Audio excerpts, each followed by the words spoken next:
Good afternoon, guys. Masih tahu dulu sih, kena sini ko terus sukses Kalagi Mahousa sih ko. Kalagi Mahousa sih hana pas lagi tu ga. Masih lu sama dengan mo ko. Sorry, Wareng do ga. Angam besar lu sini lagi tu ga. Tahu, ko sana sana ni.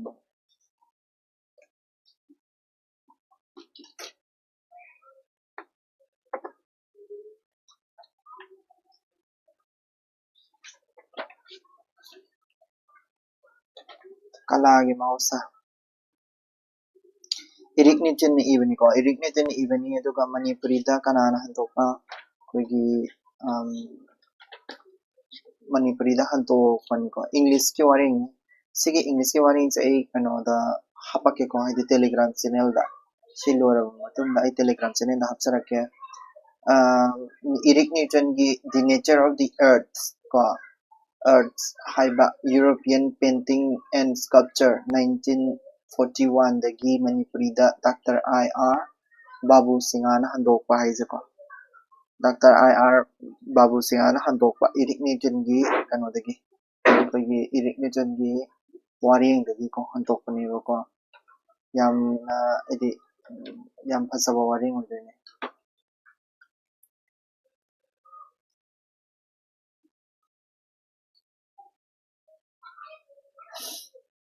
Kalagi Mahousa.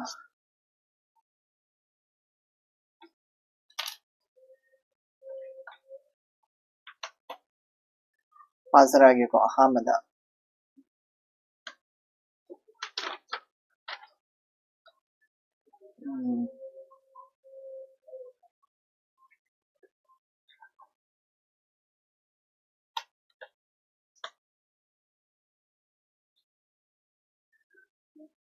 Kalagi Mahousa.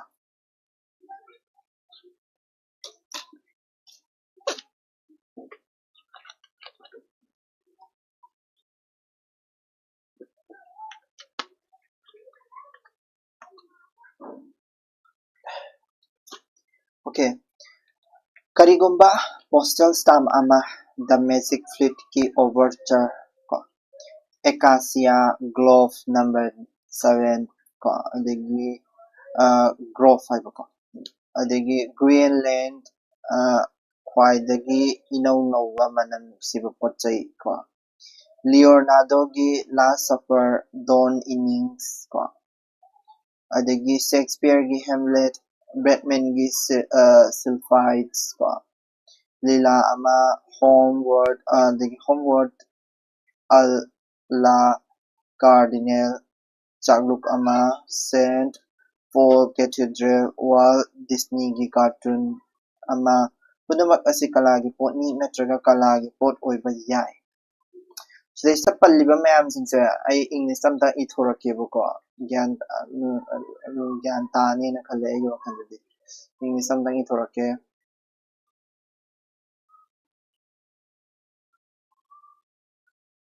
ko gyan tani na kale ay ithorake ko.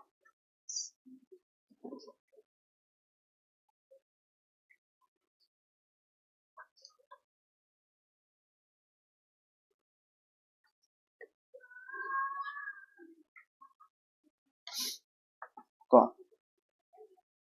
kogi kalagi potsak singse irik ni tan sa haramiba kalagi potsak singse kai no se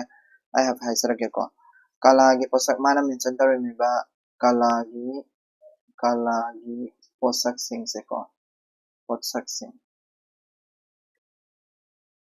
Kalagi posak singse karang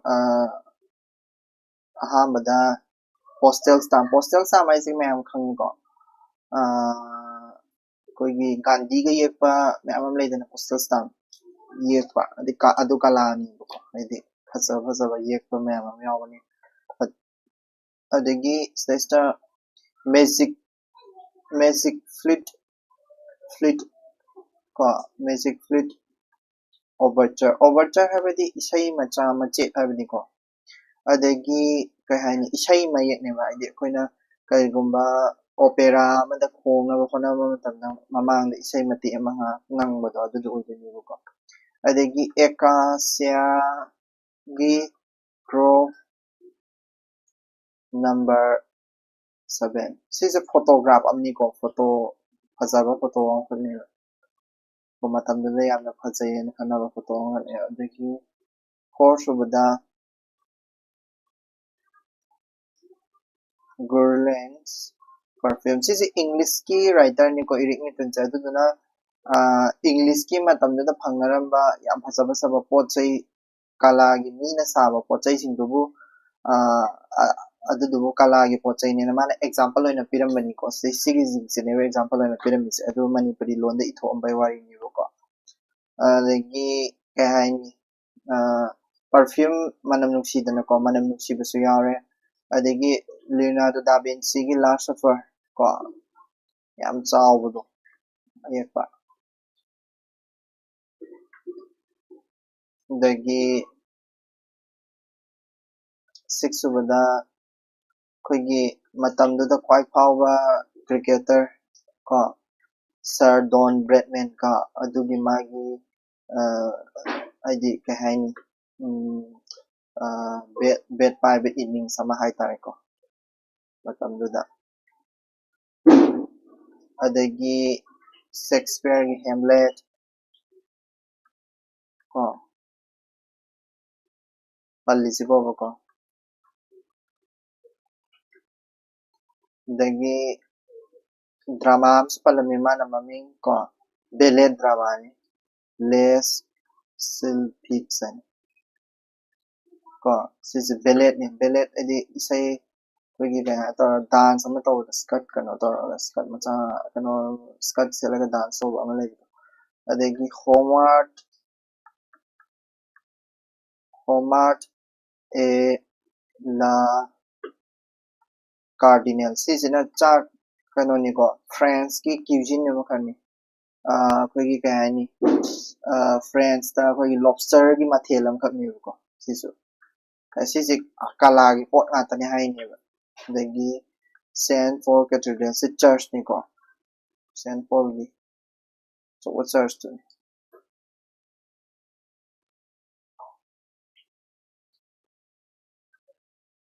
ꯀꯣ ꯑꯗꯒꯤ 11ꯗ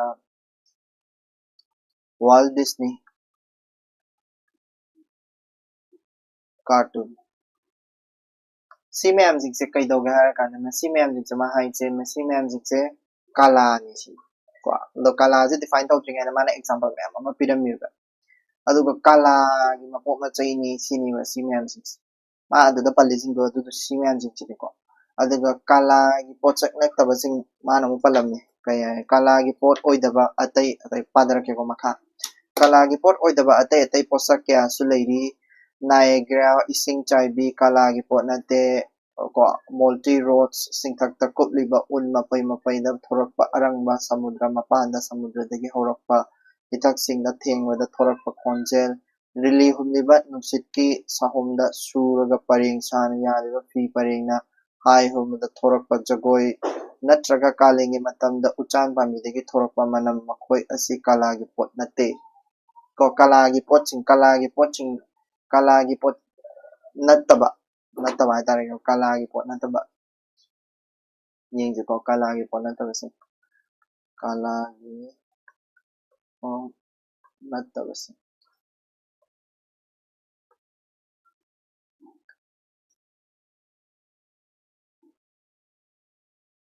ꯀꯣ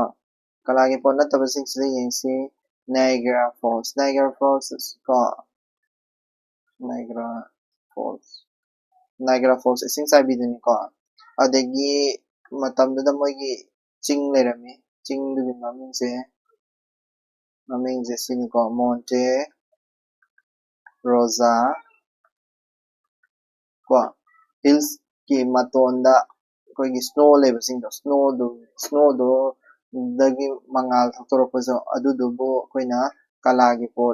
ꯀꯂꯥꯒꯤ ꯀꯩꯅꯣ ꯅꯠꯇꯦ ꯀꯂꯥꯒꯤ ꯄꯣꯠ ꯅꯠꯇꯦꯅ ꯃꯥꯅ ꯍꯥꯏꯔꯝꯃꯦꯕꯀꯣ ꯑꯦꯛꯖꯥꯝꯄꯜ ꯂꯣꯏ ꯄꯤꯔꯛꯏꯅꯤꯀꯣ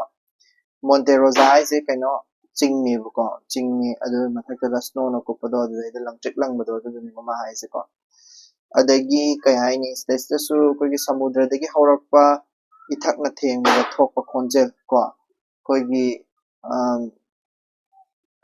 ithaki khonjel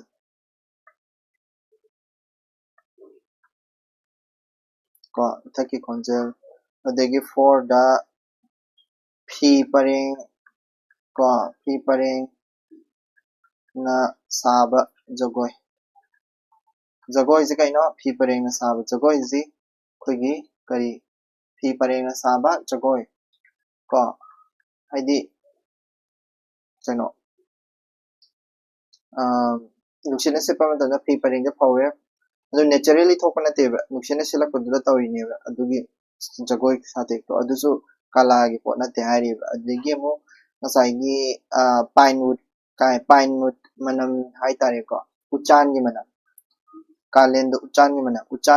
uchan pambi gi manam uchan pambi gi manam se sisu kala gi po na te so ida different way se kari no ba adudi kala gi po che kala gi po na tab diga different way se kai no ba kalagi pot chiga kalagi pot na tab chiga different way se kai na kanda kalagi pot ayamba se mina saba ngata ne duga kalagi pot na tab sing si mina sade naigra sing chai bi subu mina sabra ne sing subu sing mina sabra adu mina sada ngata ne amana mina saba ngata ne adu ta di differences le se khara u phange ko makha nging da se ko makha pa dar ke mathakta palliba sing pankriba sing thong ani asi magunda khene ko magunda khene hai kari kari dikhana manu yingse ko ahama makalki manungda yariba asina mina sembani amasung mina design tawraga puthokpani makoi asidi migi pukning gi wakhalda ge hanana khallaga atopa mi singna khangba ngamnabagi damakta mitna na kongna na tona laitona lawsing ngamba khangba natraga ngamba karigumba medium amagi mateng lawduna design adu putholiba mi adugi haising na season aduna atopa mi singna khanganaba communicate tawnaba hotnarakpani ko stage hare isa ahamba potsing jingo kala gi posak singi ahamba polam singse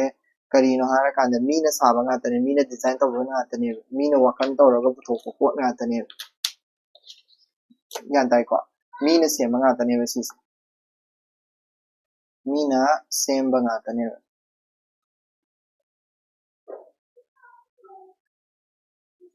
ko ngatane aduga kadawge hara kanda mina design tawba ngatane design moina mina design tawba ngatane aduga kadawge hara kanda koigi potse sabingada khudamana hairse aigi wakhanjida brain sida hana khandragadi potse ko step ani lay step ani two step lay ko two step masigi potse putona hona matamda two step lay mining is two step se kaino aha first step ta kaino ko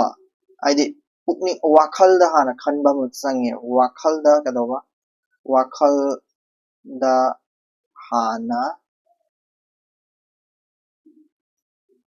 khangba ko aduga tungda kadawa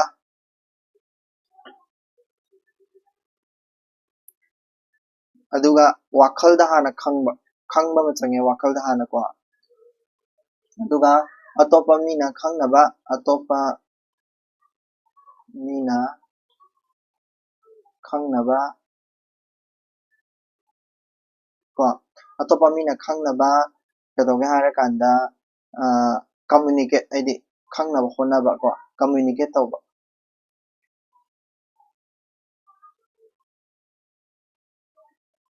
communicate tawba sida kadoge hara kanda koina khangdu se kari karamba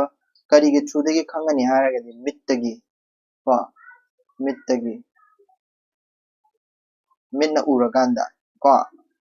minna khangdoini ko adagi nakongdagi manam namakanda khangdoini ko dagi laidagi ai harake ko yung postal stamp ko postal stamp phajaba ko adagi ekase group ki photo ki phajaba ko adagi leonardo gi painting ki phajaba ko adigi drama Shakespeare ki drama ki phajaba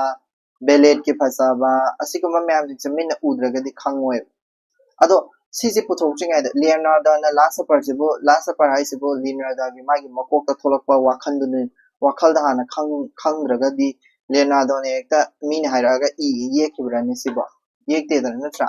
haidi Leonardo na last supper ji pamatam da last supper just mind to buni khotpani kai na kanam tana haidi wakhanda magi Leonardo gi wakhanda hana mana khangba ma changi natraga di mana sukang khangda last supper gi maram da sukang khangda yekpa pochi yekpa ya bana te ko chap mane sidai su kai haini koigi kano cartoon Walt Disney ki cartoon puthoreba ko adi tom kano puthoreba koigi duck ka koigi kari Disney ki duck mayam puthoreba degi adi even Tom and Jerry ga su puthoreba mayam jik se kadoge hara kanda adoe moise wakana khalla ga adi wakana hana khanda bide ekta eputose hara ga duck ma chong torokona te Tom and Jerry ji wakana hana khalduni first step se ko second step ta kadoe mi ne khangna na bagi damakta adi kano se Hamlet se khangna bagi damakta ai Hamlet ki drama se sana da ba yaro uthok ta ba yaro Hamlet se khang hai ta ballet ai se khang na bo khona na koi jagoi sa da ba yaro ko last supper ai se kano tawna bagi damakta ai painting do yek ta ba yaro ai wakhan da khalle hara ga ai madu gi wakhan du chapchana ai kano da chebang na tahan da ba yaro ko na ton da manam naman da ba yaro ko adigi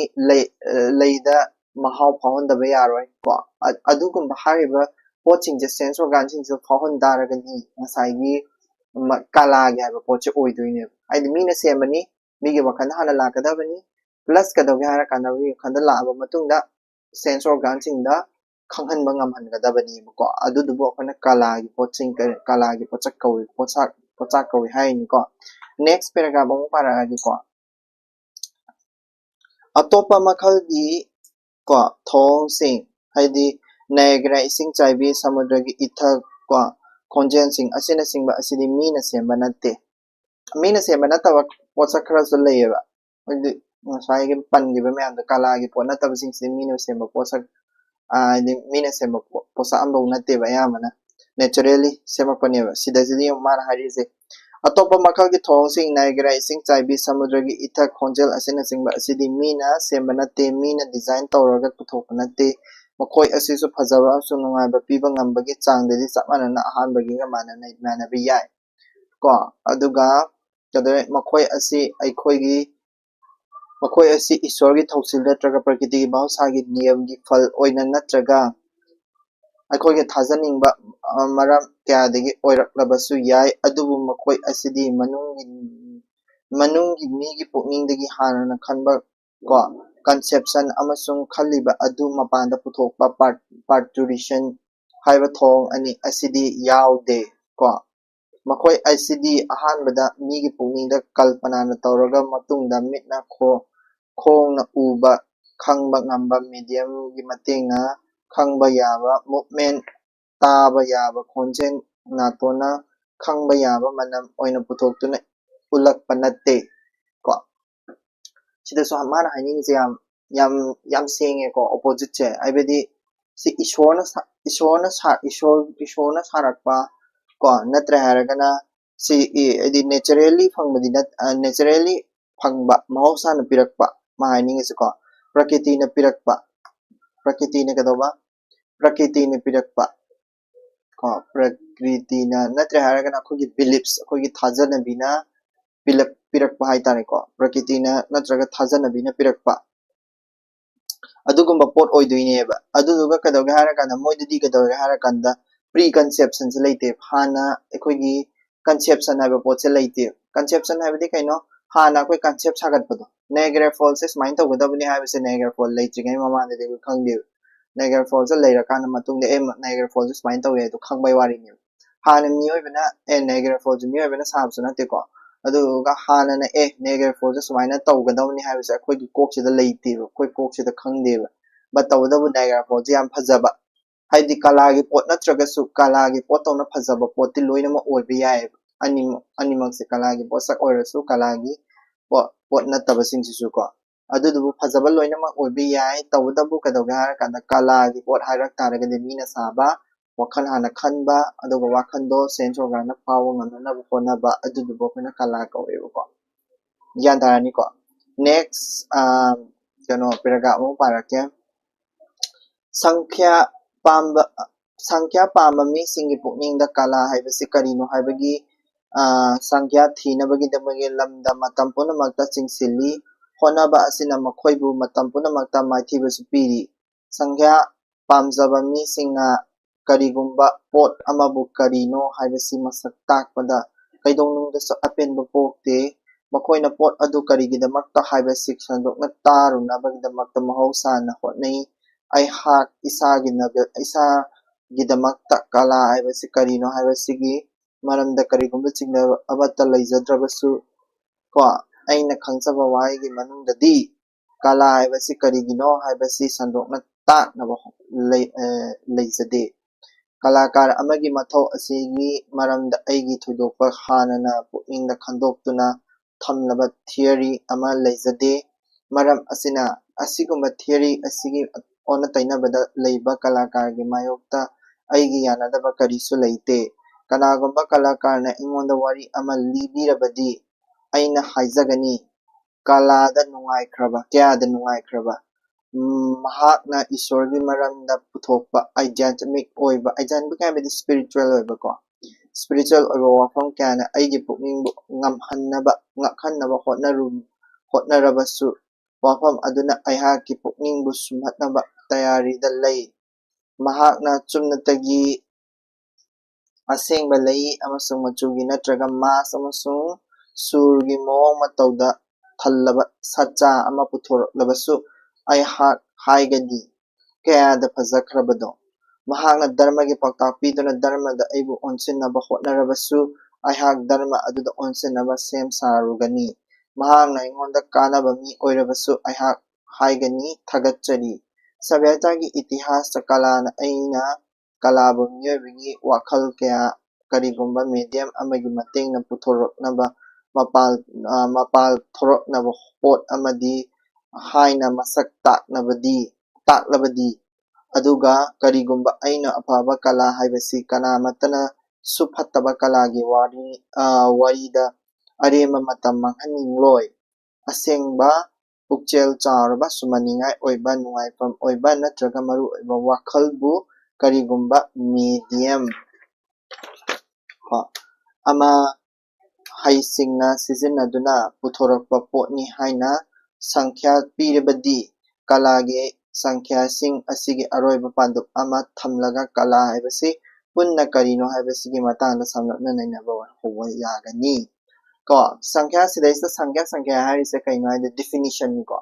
definition ni sankhya na sidaisa harisin se definition ni ai haijarake ko mana sidida paragraph da hainingiba potchingje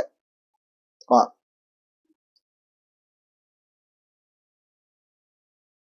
koigi kala haiba potse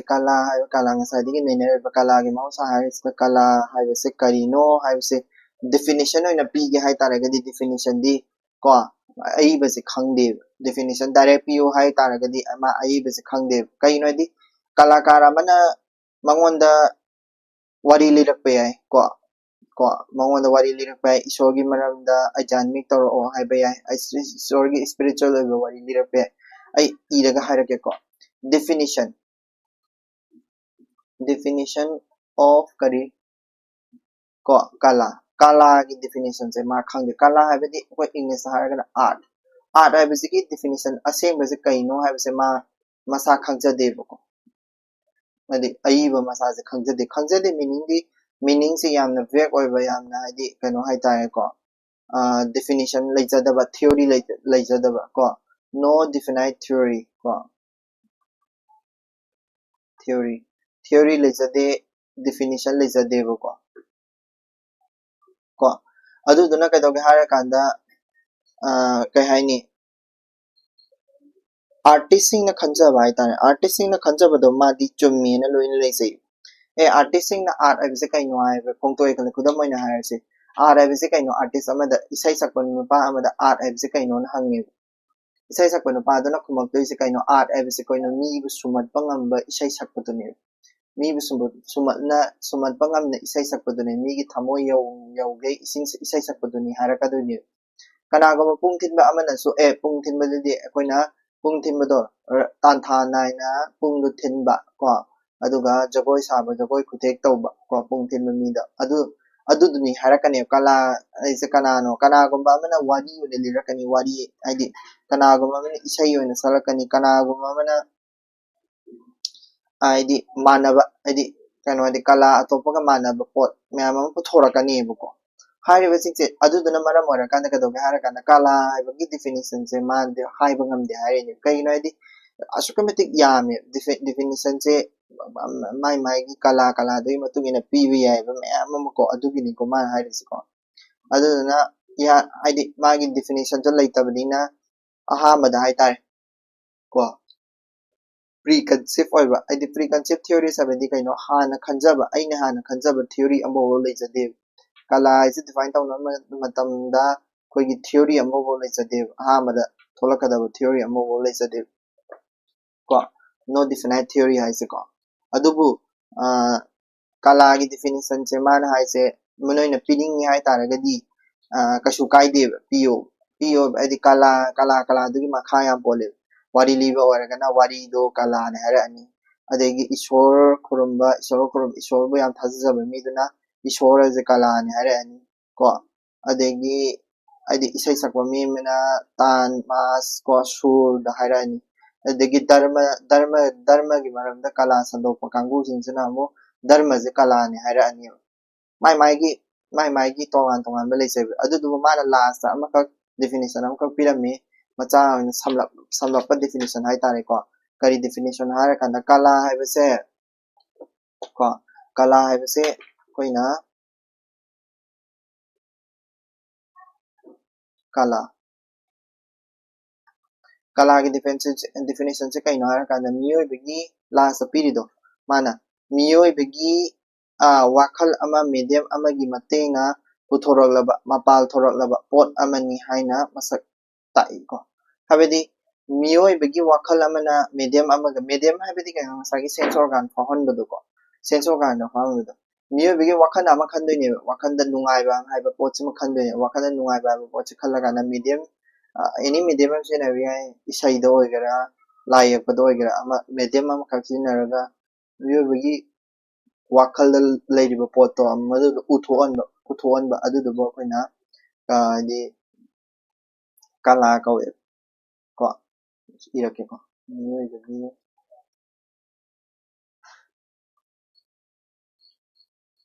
को वाखल अमा थोलानी medium आइदि ngसागी sense organ फावन बदुनि को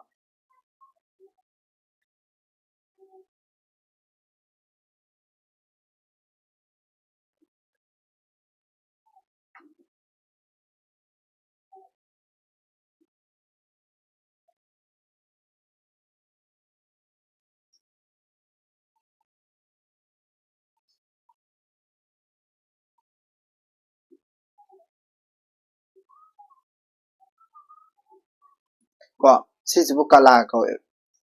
कला इसे कइनो मियोय बेगी वाखल अमा medium अमगी मतेंगना पुथोरकबा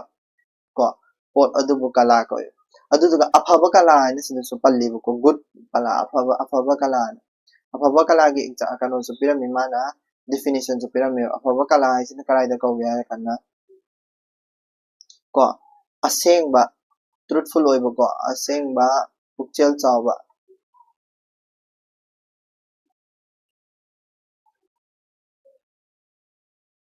असेंगबा पुक्चेल चावबा को सुंहतबा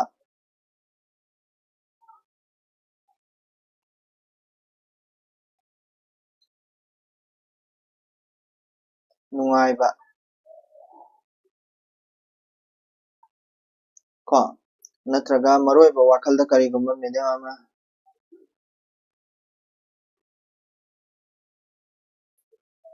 मरु ओइबा ko wakal do sigi wakal se oitaragadi koi ngasai khalliba wakal am leigidro ngasai gi miyoibigi wakal haina adugi wakal do asoiba pukchel chawba sumatba nungaiba ko maru oiba wakal oiraba adoi taragadi maduduba koina afaba kala haina kauneba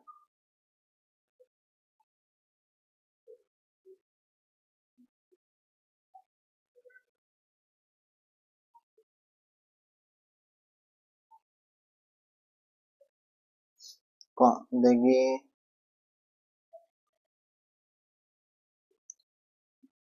makha mo paragi ko miyoibana semli sariba potna mapan thongda kanaba sarokna teliba makai sidi hintokre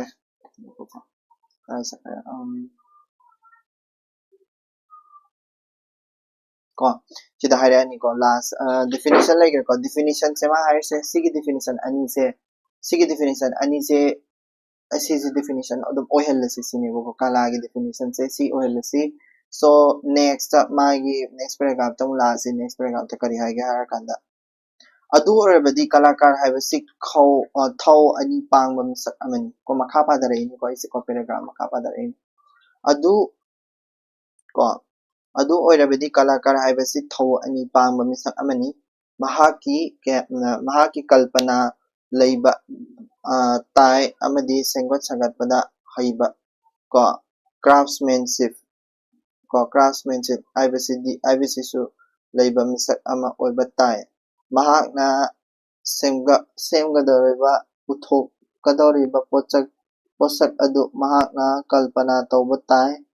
mahaki pukninggi mit nakong natraga natonda mahakna kalpara tawraba pot adu medium amagi haunabi chatnabi ama niyam matung ina puthoktuna madubu thabak oina pangthokpa ngamba gi sakti su leiba tai makoising asi tokhaiba thabakti natte masigi ona tainabagi thawong ani asi amaga tungda asi oirakani haiba ngamdaba amasung tonganba khaidokpa yadaba mawongda mari leinei yetnei maram asina kanagumba kalakar amana anauba kala ama puthoklingai matamda mahak akaknaba mikup amada masagi asigumba akaknaba saruk ama sijinnai haibasi haidokpa ngamde amonba pencil ama paiduna khadrak lauba che mathakta mahakna departmental gi nate tinto reto gi ko mahakna tinto reto gi lei gi marak laksinaba yekpana hali natraga lei adugi murti adumak mahaki pukninggi pukninggi mitta haibako mitta hanana uduna mahaki heisingbagi saktiga loinana semba loithokrabara haibasi achumba oigedoribra mozana mahaki pukninggi nakongda karigumba akhanaba ko basun natraga tara anigi punsinnaba puthokpa yaba khonjelgi magun ama hanana puthokhtuna thamkhibra natraga mahakna satra amaka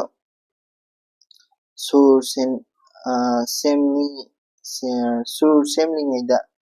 khanghaudana thorakpa tarakpa apunba ko sur amagi ningsinghauba wakhaldu mangonda thorakpa barat amasung nate tarakpa apunba sur amagi ningsinghauba wakhaldu mangonda makha chathana atai parikya kyasu tawduna yenghanningbagi apambadu pokhankhibra yam boring chuba wareng oiko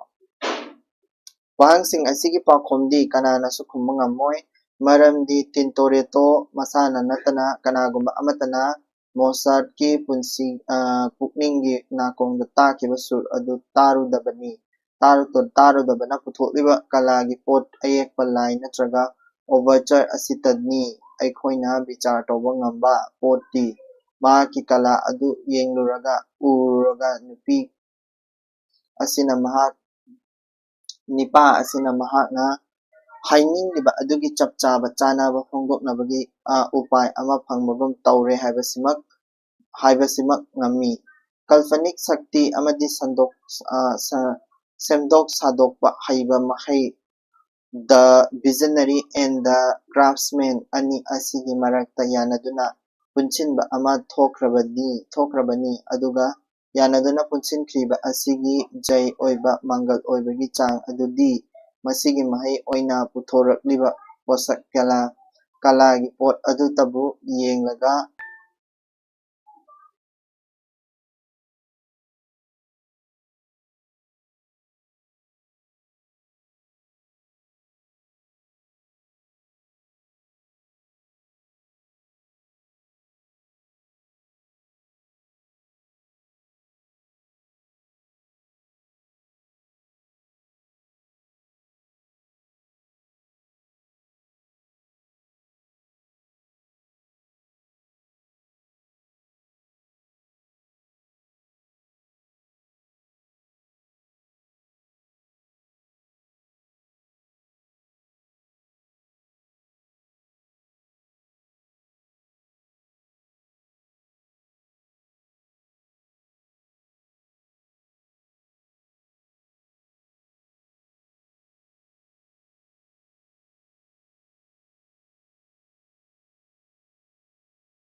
I kano tawsarage ko sikido explain tawrake ko I mi ma phone lakpa adugi phone pairo sorry huziki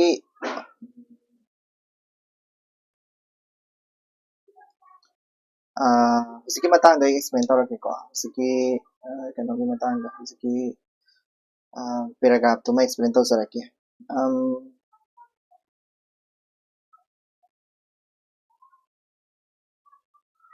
ꯑꯩꯈꯣꯏꯒꯤ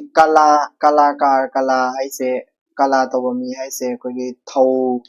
ꯊꯧ ꯃꯥꯅ ꯄꯥꯡꯊꯣꯛꯄ ꯍꯥꯏꯗꯤ ꯃꯥꯅ ꯇꯧꯔꯤꯕ ꯄꯣꯠꯁꯛꯁꯦ ꯀꯩꯅꯣ ꯍꯥꯏꯔꯀꯥꯟꯗ ꯑꯅꯤ ꯊꯣꯛꯅ ꯂꯩ ꯃꯥꯅ ꯇꯧꯔꯤꯕ ꯄꯣꯠꯁꯛꯁꯦ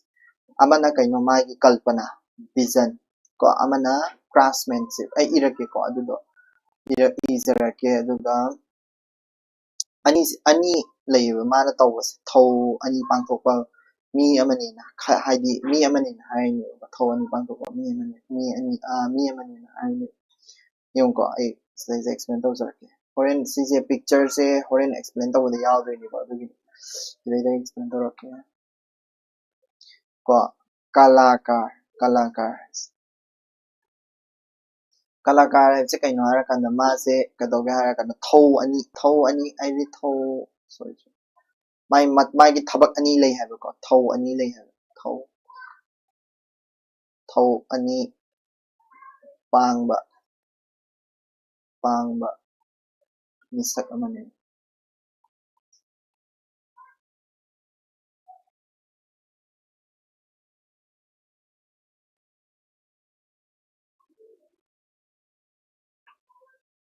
मिसक अमने थौ अनी पांगबा मिसक अमने थौ अनी से कई कई नो हारगदी मागी असागी थौ अनी बने कलाकार हाइबसिगी मागी थौ अनी लईब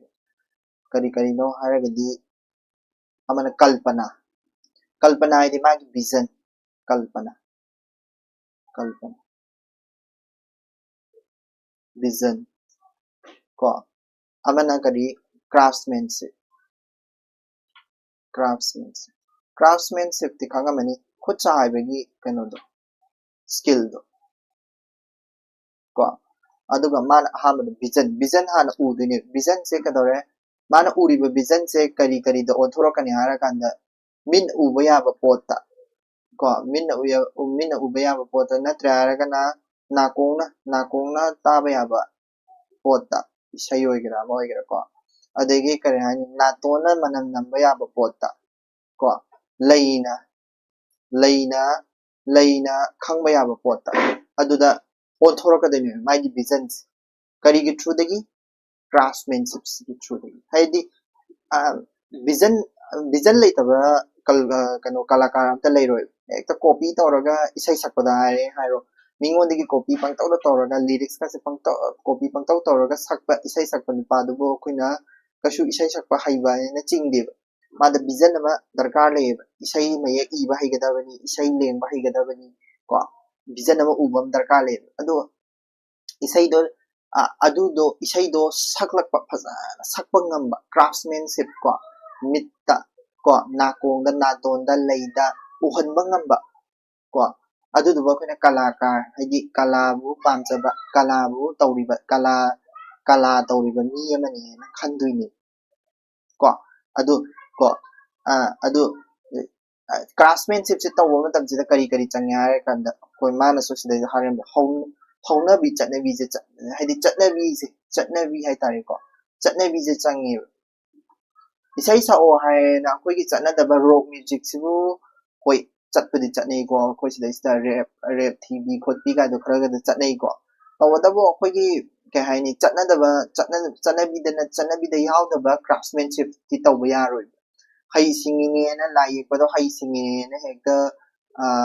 लंबी दे हेक्ता चटनबी के वांग द थोलगा हेक्ता हाइ सिंगिने ना लाइ पे याबा नतिबा मैम ताबी को तारि जम हाइ सिंगिने ना हेक्ता लाइ द लंबी द थोलगा लाइ पे याबा नते है को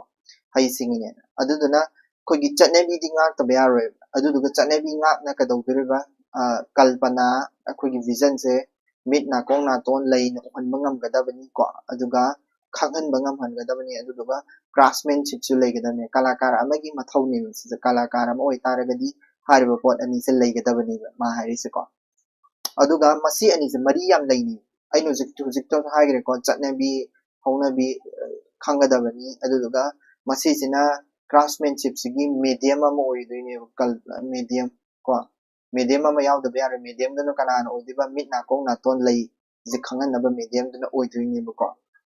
मबानी से मरी याम लेनी कलाकार अमगी मागी कल्पना जिगा craftsmanship सिगा मरी याम लेनी मबानी से को related याम ओइ को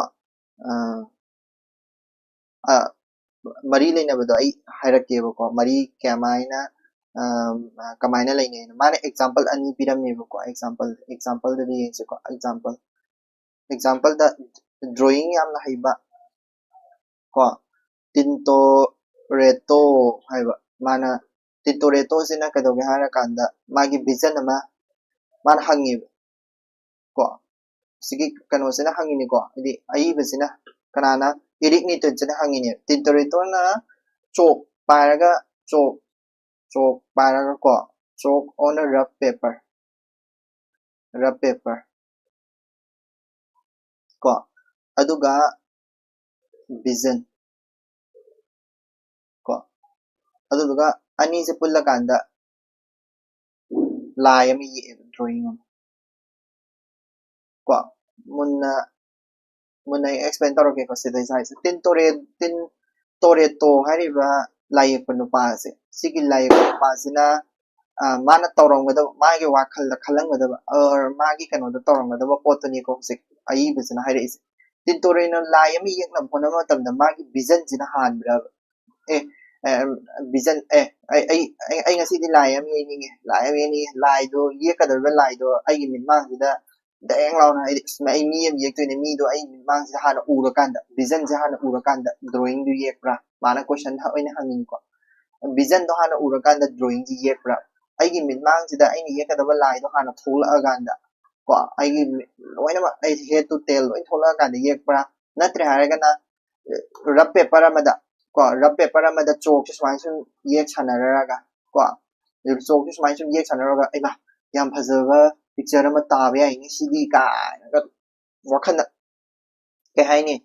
ani sida karamana handuino sine craftsmanship sina handuira kalpana vision sina handuira adu animakti yaudi yarini ko adi vision chu yaud the ya ponte chokona ra paper su yaud the ya ponte habati ngasai gi kadoge hara kanda iduriba laye kaduriba ꯑꯩꯈꯣꯏꯅ ꯀꯩ ꯍꯥꯏꯅꯤ tin toretto's mana layeknabagidamakta mai wakhalonda phawrakpase haidi yekakanda hani yekthoraka kainoma posema yekthorakanda as vision du ure haraga yelakpa ama natre haragana vision du urakanda daklam yekpa ama anima adum oibi yai habani ko ai vision haise adu animak darkar lei sinema haise kalpana su darkar lei craftsmanship su darkar lei habani ko ma hani se example amaga mu harake ma da example palambada ko koigi mozart aina isai sakba isai aidi kano tawba nupa ama leibdo koigi music composer kano ma adudo kadoge harakanda combination magi dasu ko combination of instrument ko aidi akoi da haragana isai kanagumba mana natraga ma masana oirs ko piano se mana ting ting tong ting tang kaina tawraga koigi kai haini fazaba song ma aiba sukhigi yam thi phasai nge ai music sakidos adu ne inspire tawrakanda as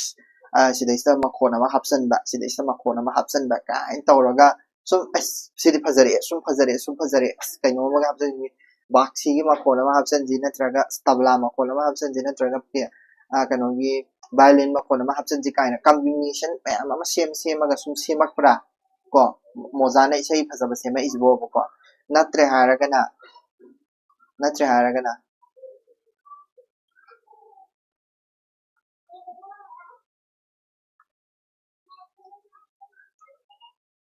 magi wakhanda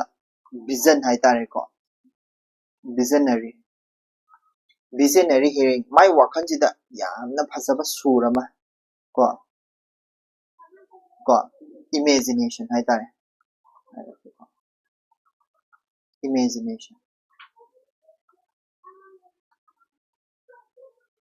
imagination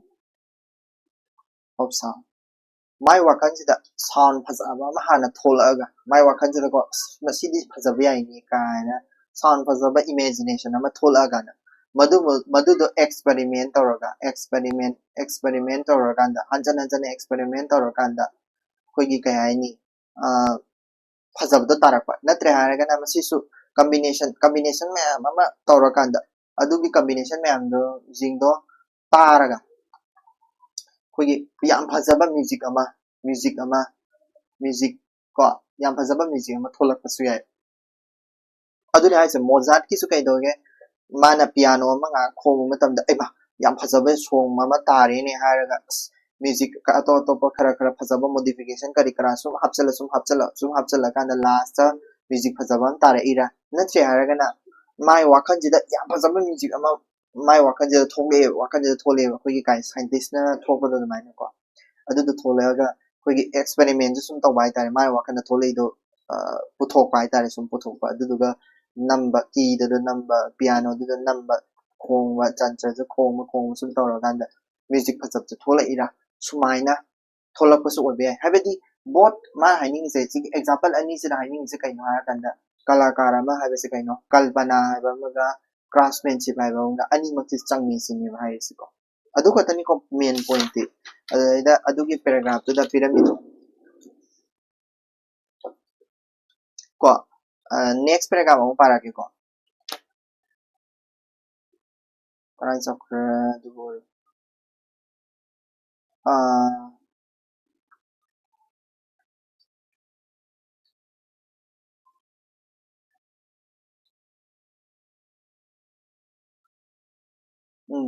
adubu kala adune hujikito yarani ko adubu kalakar gi asiguma thabak asi layakpa overture lyric iba amasung process sam putholiba sing asigi chumnagi putholiba adugi nungaiduna ta puthokpa iriba adugi nungaiduna ta puthokpa ibadi natte lyric ama ithokpa natraga overture ama semgatpa haibasi nungaibani kumaini chumi adubu kanagumba kalakar amatana mahana puthokchariba kala adu nungaina kumai oina yingbiraga maduna pirakpa phal adudi karisu thoidana hundok pikiba pamba haunade ꯏꯔꯛꯂꯤꯕ ꯂꯥꯏꯔꯤꯛ ꯑꯗꯨ ꯄꯥꯕꯤꯕ ꯇꯥꯏ ꯑꯣꯚꯔꯆꯔ ꯑꯗꯨ ꯁꯥꯟꯅꯗꯨꯅ ꯎꯠꯄ ꯇꯥꯏ ꯕꯦꯂꯦ ꯅꯠꯇ꯭ꯔꯒ ꯑꯌꯦꯛꯄ ꯂꯥꯏ ꯑꯗꯨ ꯌꯦꯡꯕꯤꯕ ꯇꯥꯏ ꯀꯣ ꯀꯂꯥ ꯍꯥꯏꯕꯁꯤ ꯑꯃꯒ ꯑꯃꯒ ꯐꯥꯎꯅꯍꯟꯅꯕꯒꯤꯗꯃꯛ ꯀꯝꯃ꯭ꯌꯨꯅꯤꯀꯦꯁꯟ ꯂꯝꯕꯤ ꯑꯃꯅꯤ ꯀꯂꯥꯒꯤ ꯈꯨꯠꯁꯦꯝ ꯈꯨꯗꯤꯡꯗ ꯀꯂꯥꯀꯥꯔ ꯑꯗꯨꯅ ꯃꯍꯥꯛꯀꯤ ꯂꯣꯏꯅꯕꯁꯤꯡꯒꯤ ꯇꯧꯔꯤꯕ ꯑꯩꯍꯥꯛꯅ ꯍꯥꯏꯅꯤꯡꯂꯤꯕꯁꯤꯒꯤ ꯑꯥꯔꯊ ꯅꯈꯣꯏ ꯈꯪꯗ꯭ꯔꯥ ꯑꯩꯍꯥꯛꯅ ꯄꯥꯝꯂꯤꯕ ꯄꯥꯟꯗꯝ ꯑꯁꯤ ꯅꯈꯣꯏ ꯚꯥꯞ ꯇꯥꯕ ꯉꯝꯕ꯭ꯔꯥ ꯀꯣ ꯍꯥꯏꯕ ꯑꯄꯤꯜ ꯑꯁꯤ yauri ko ani yo sidai simu kalakar gi magi aidi magi mathau ani leigre ko kalakar gi mathau ani leigre duga kedoge har kan hujikna mu kedoge har kanda kalakar na putho aidi pining liba se kalakar amana pining liba se kaino su mi se ba kalakar na puthok liba gi kala puthok liba gi maram hai tare ko kalakar na kala puthokpagi maram ko kalakarna kala puthokpagi maram se ahamadadi nungainabagine asembagidi nungainabagidamaktani ko akoida haidi yengbada nungaiba feeling ama fauna ma kumai oina yengnabagidamaktane adu kumai oina yengnaba nungainabagi khatangidi natte ko habidi kala ama isai ama aina saeba isaido mi da tara nungainabane chummeba mi akoi taraga nungainabane but kalakar amagi wakhandadi taraga khatang nungaibdo adu khatang natte sine mais atopam chulei magi phaldo hai isaido tara kan nangje nungaire ko ware habisi ma masazu khangingi ai nungaire haraga leithopa nataba ma masazu khangingi kalakar masazu nang nungaire haibidi madudana motivation oiraktoini dana mathang isai salakpa matamda phal khangning bai tai phal fall angka fall khangning bai tai kala dugi fall khangning ba ko khangning ba kata nati pa bi bado mina tabi mana saksari bi isai do mina pa tabi ba mana lari izari bado mina pa bi ba mana lai mi eksari bado mana mina yengi ba adudum chu change ba ko aduduga paukong bai tar fall khangning ba aduga kadoga hara kanda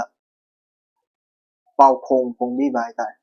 paukong aina sum haibai warini ko aina semdokani se paukong bi bai kaino hara kanda akoigi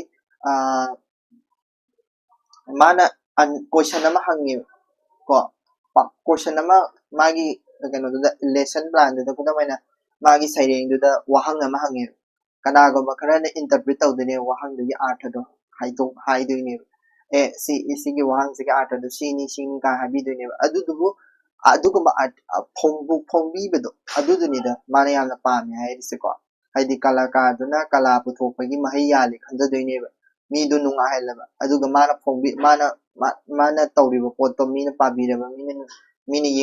yengbiba adugi mathak sunatana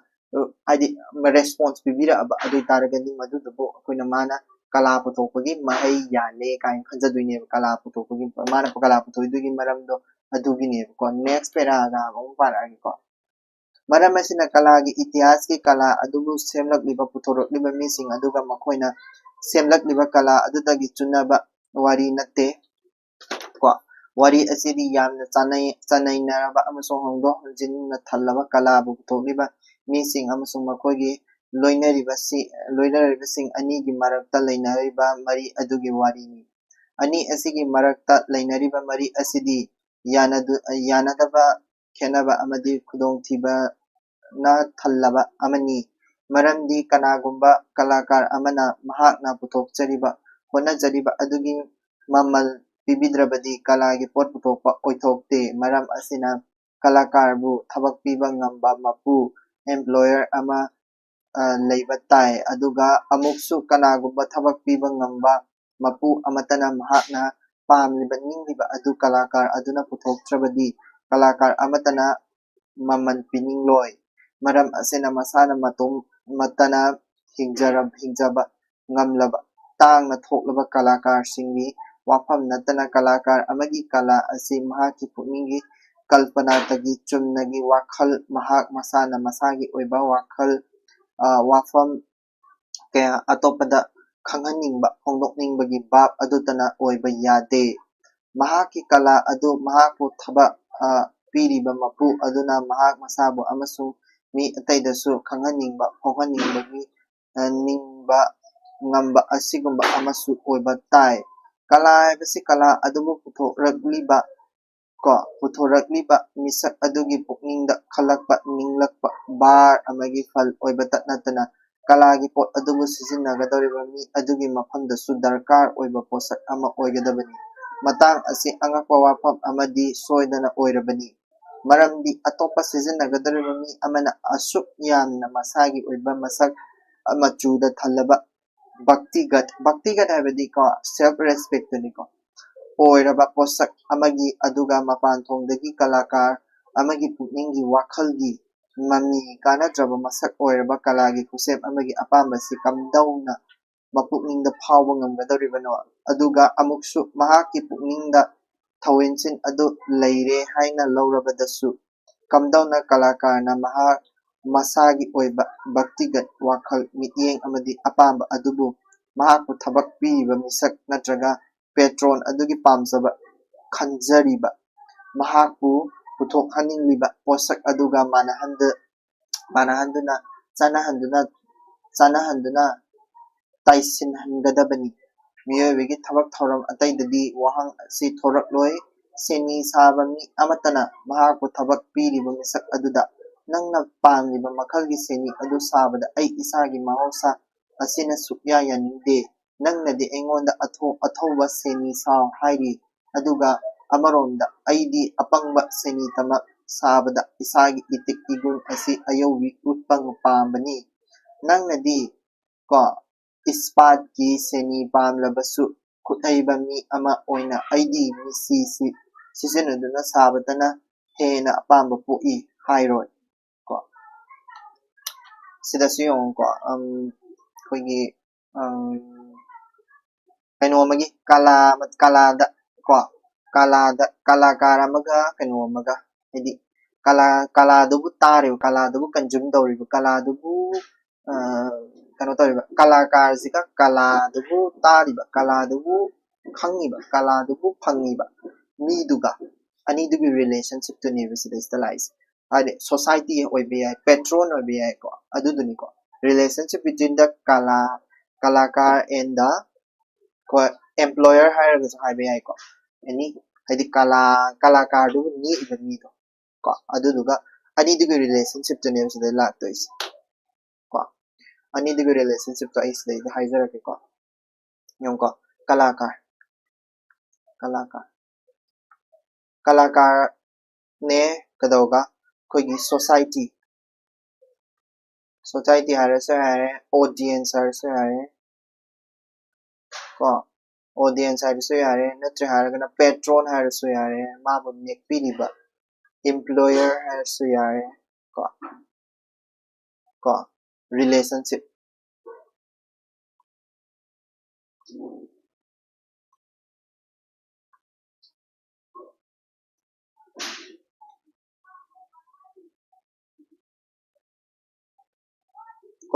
sidaysa yengseba koigi kadauga harakana kalakar se sige kalakar se mana pambase kaino mana pambase kaino man masagi talent utpa pami kalado da magi talent utpa pami mamal pipa pami kaladugi mamal pipa pami man kaladugi mamal pibiba mi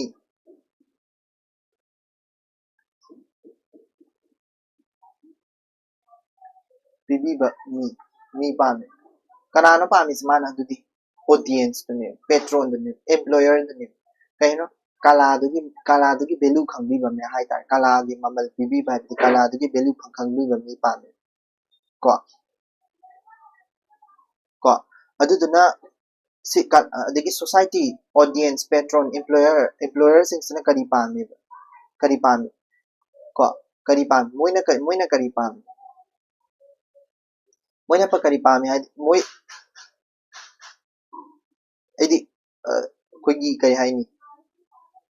ꯃꯥꯒꯤ ꯄꯥꯝꯖꯕ ꯑꯃꯁꯨ ꯂꯩꯅꯤꯗꯅ ꯃꯥꯒꯤ ꯄꯥꯝꯖꯕ ꯀꯣ ꯑꯗꯒꯤ ꯅꯤꯡꯖꯕ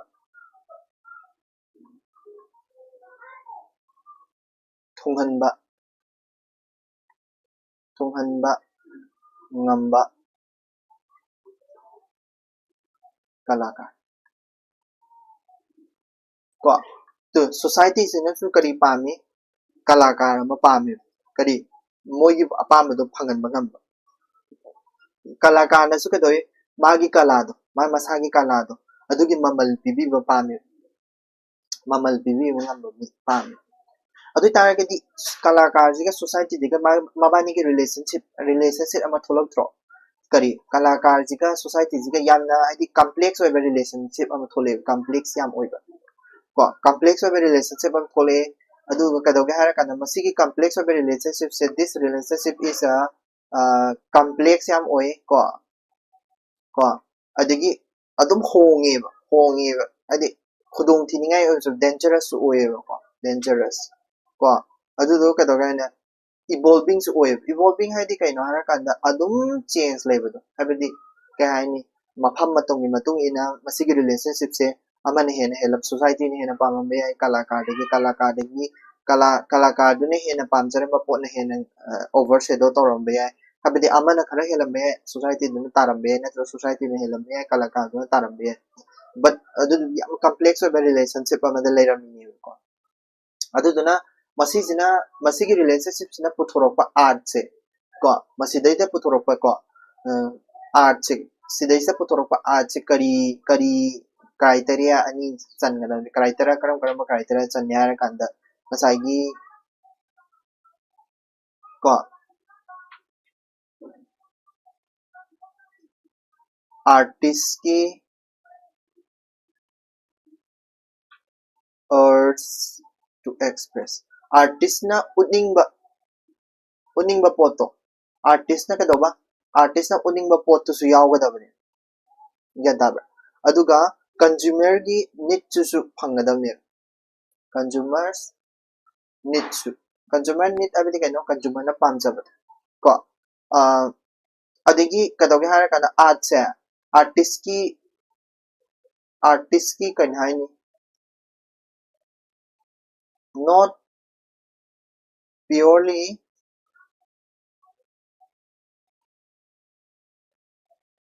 artist की लोइनम ओइबे यादे not purely artist करे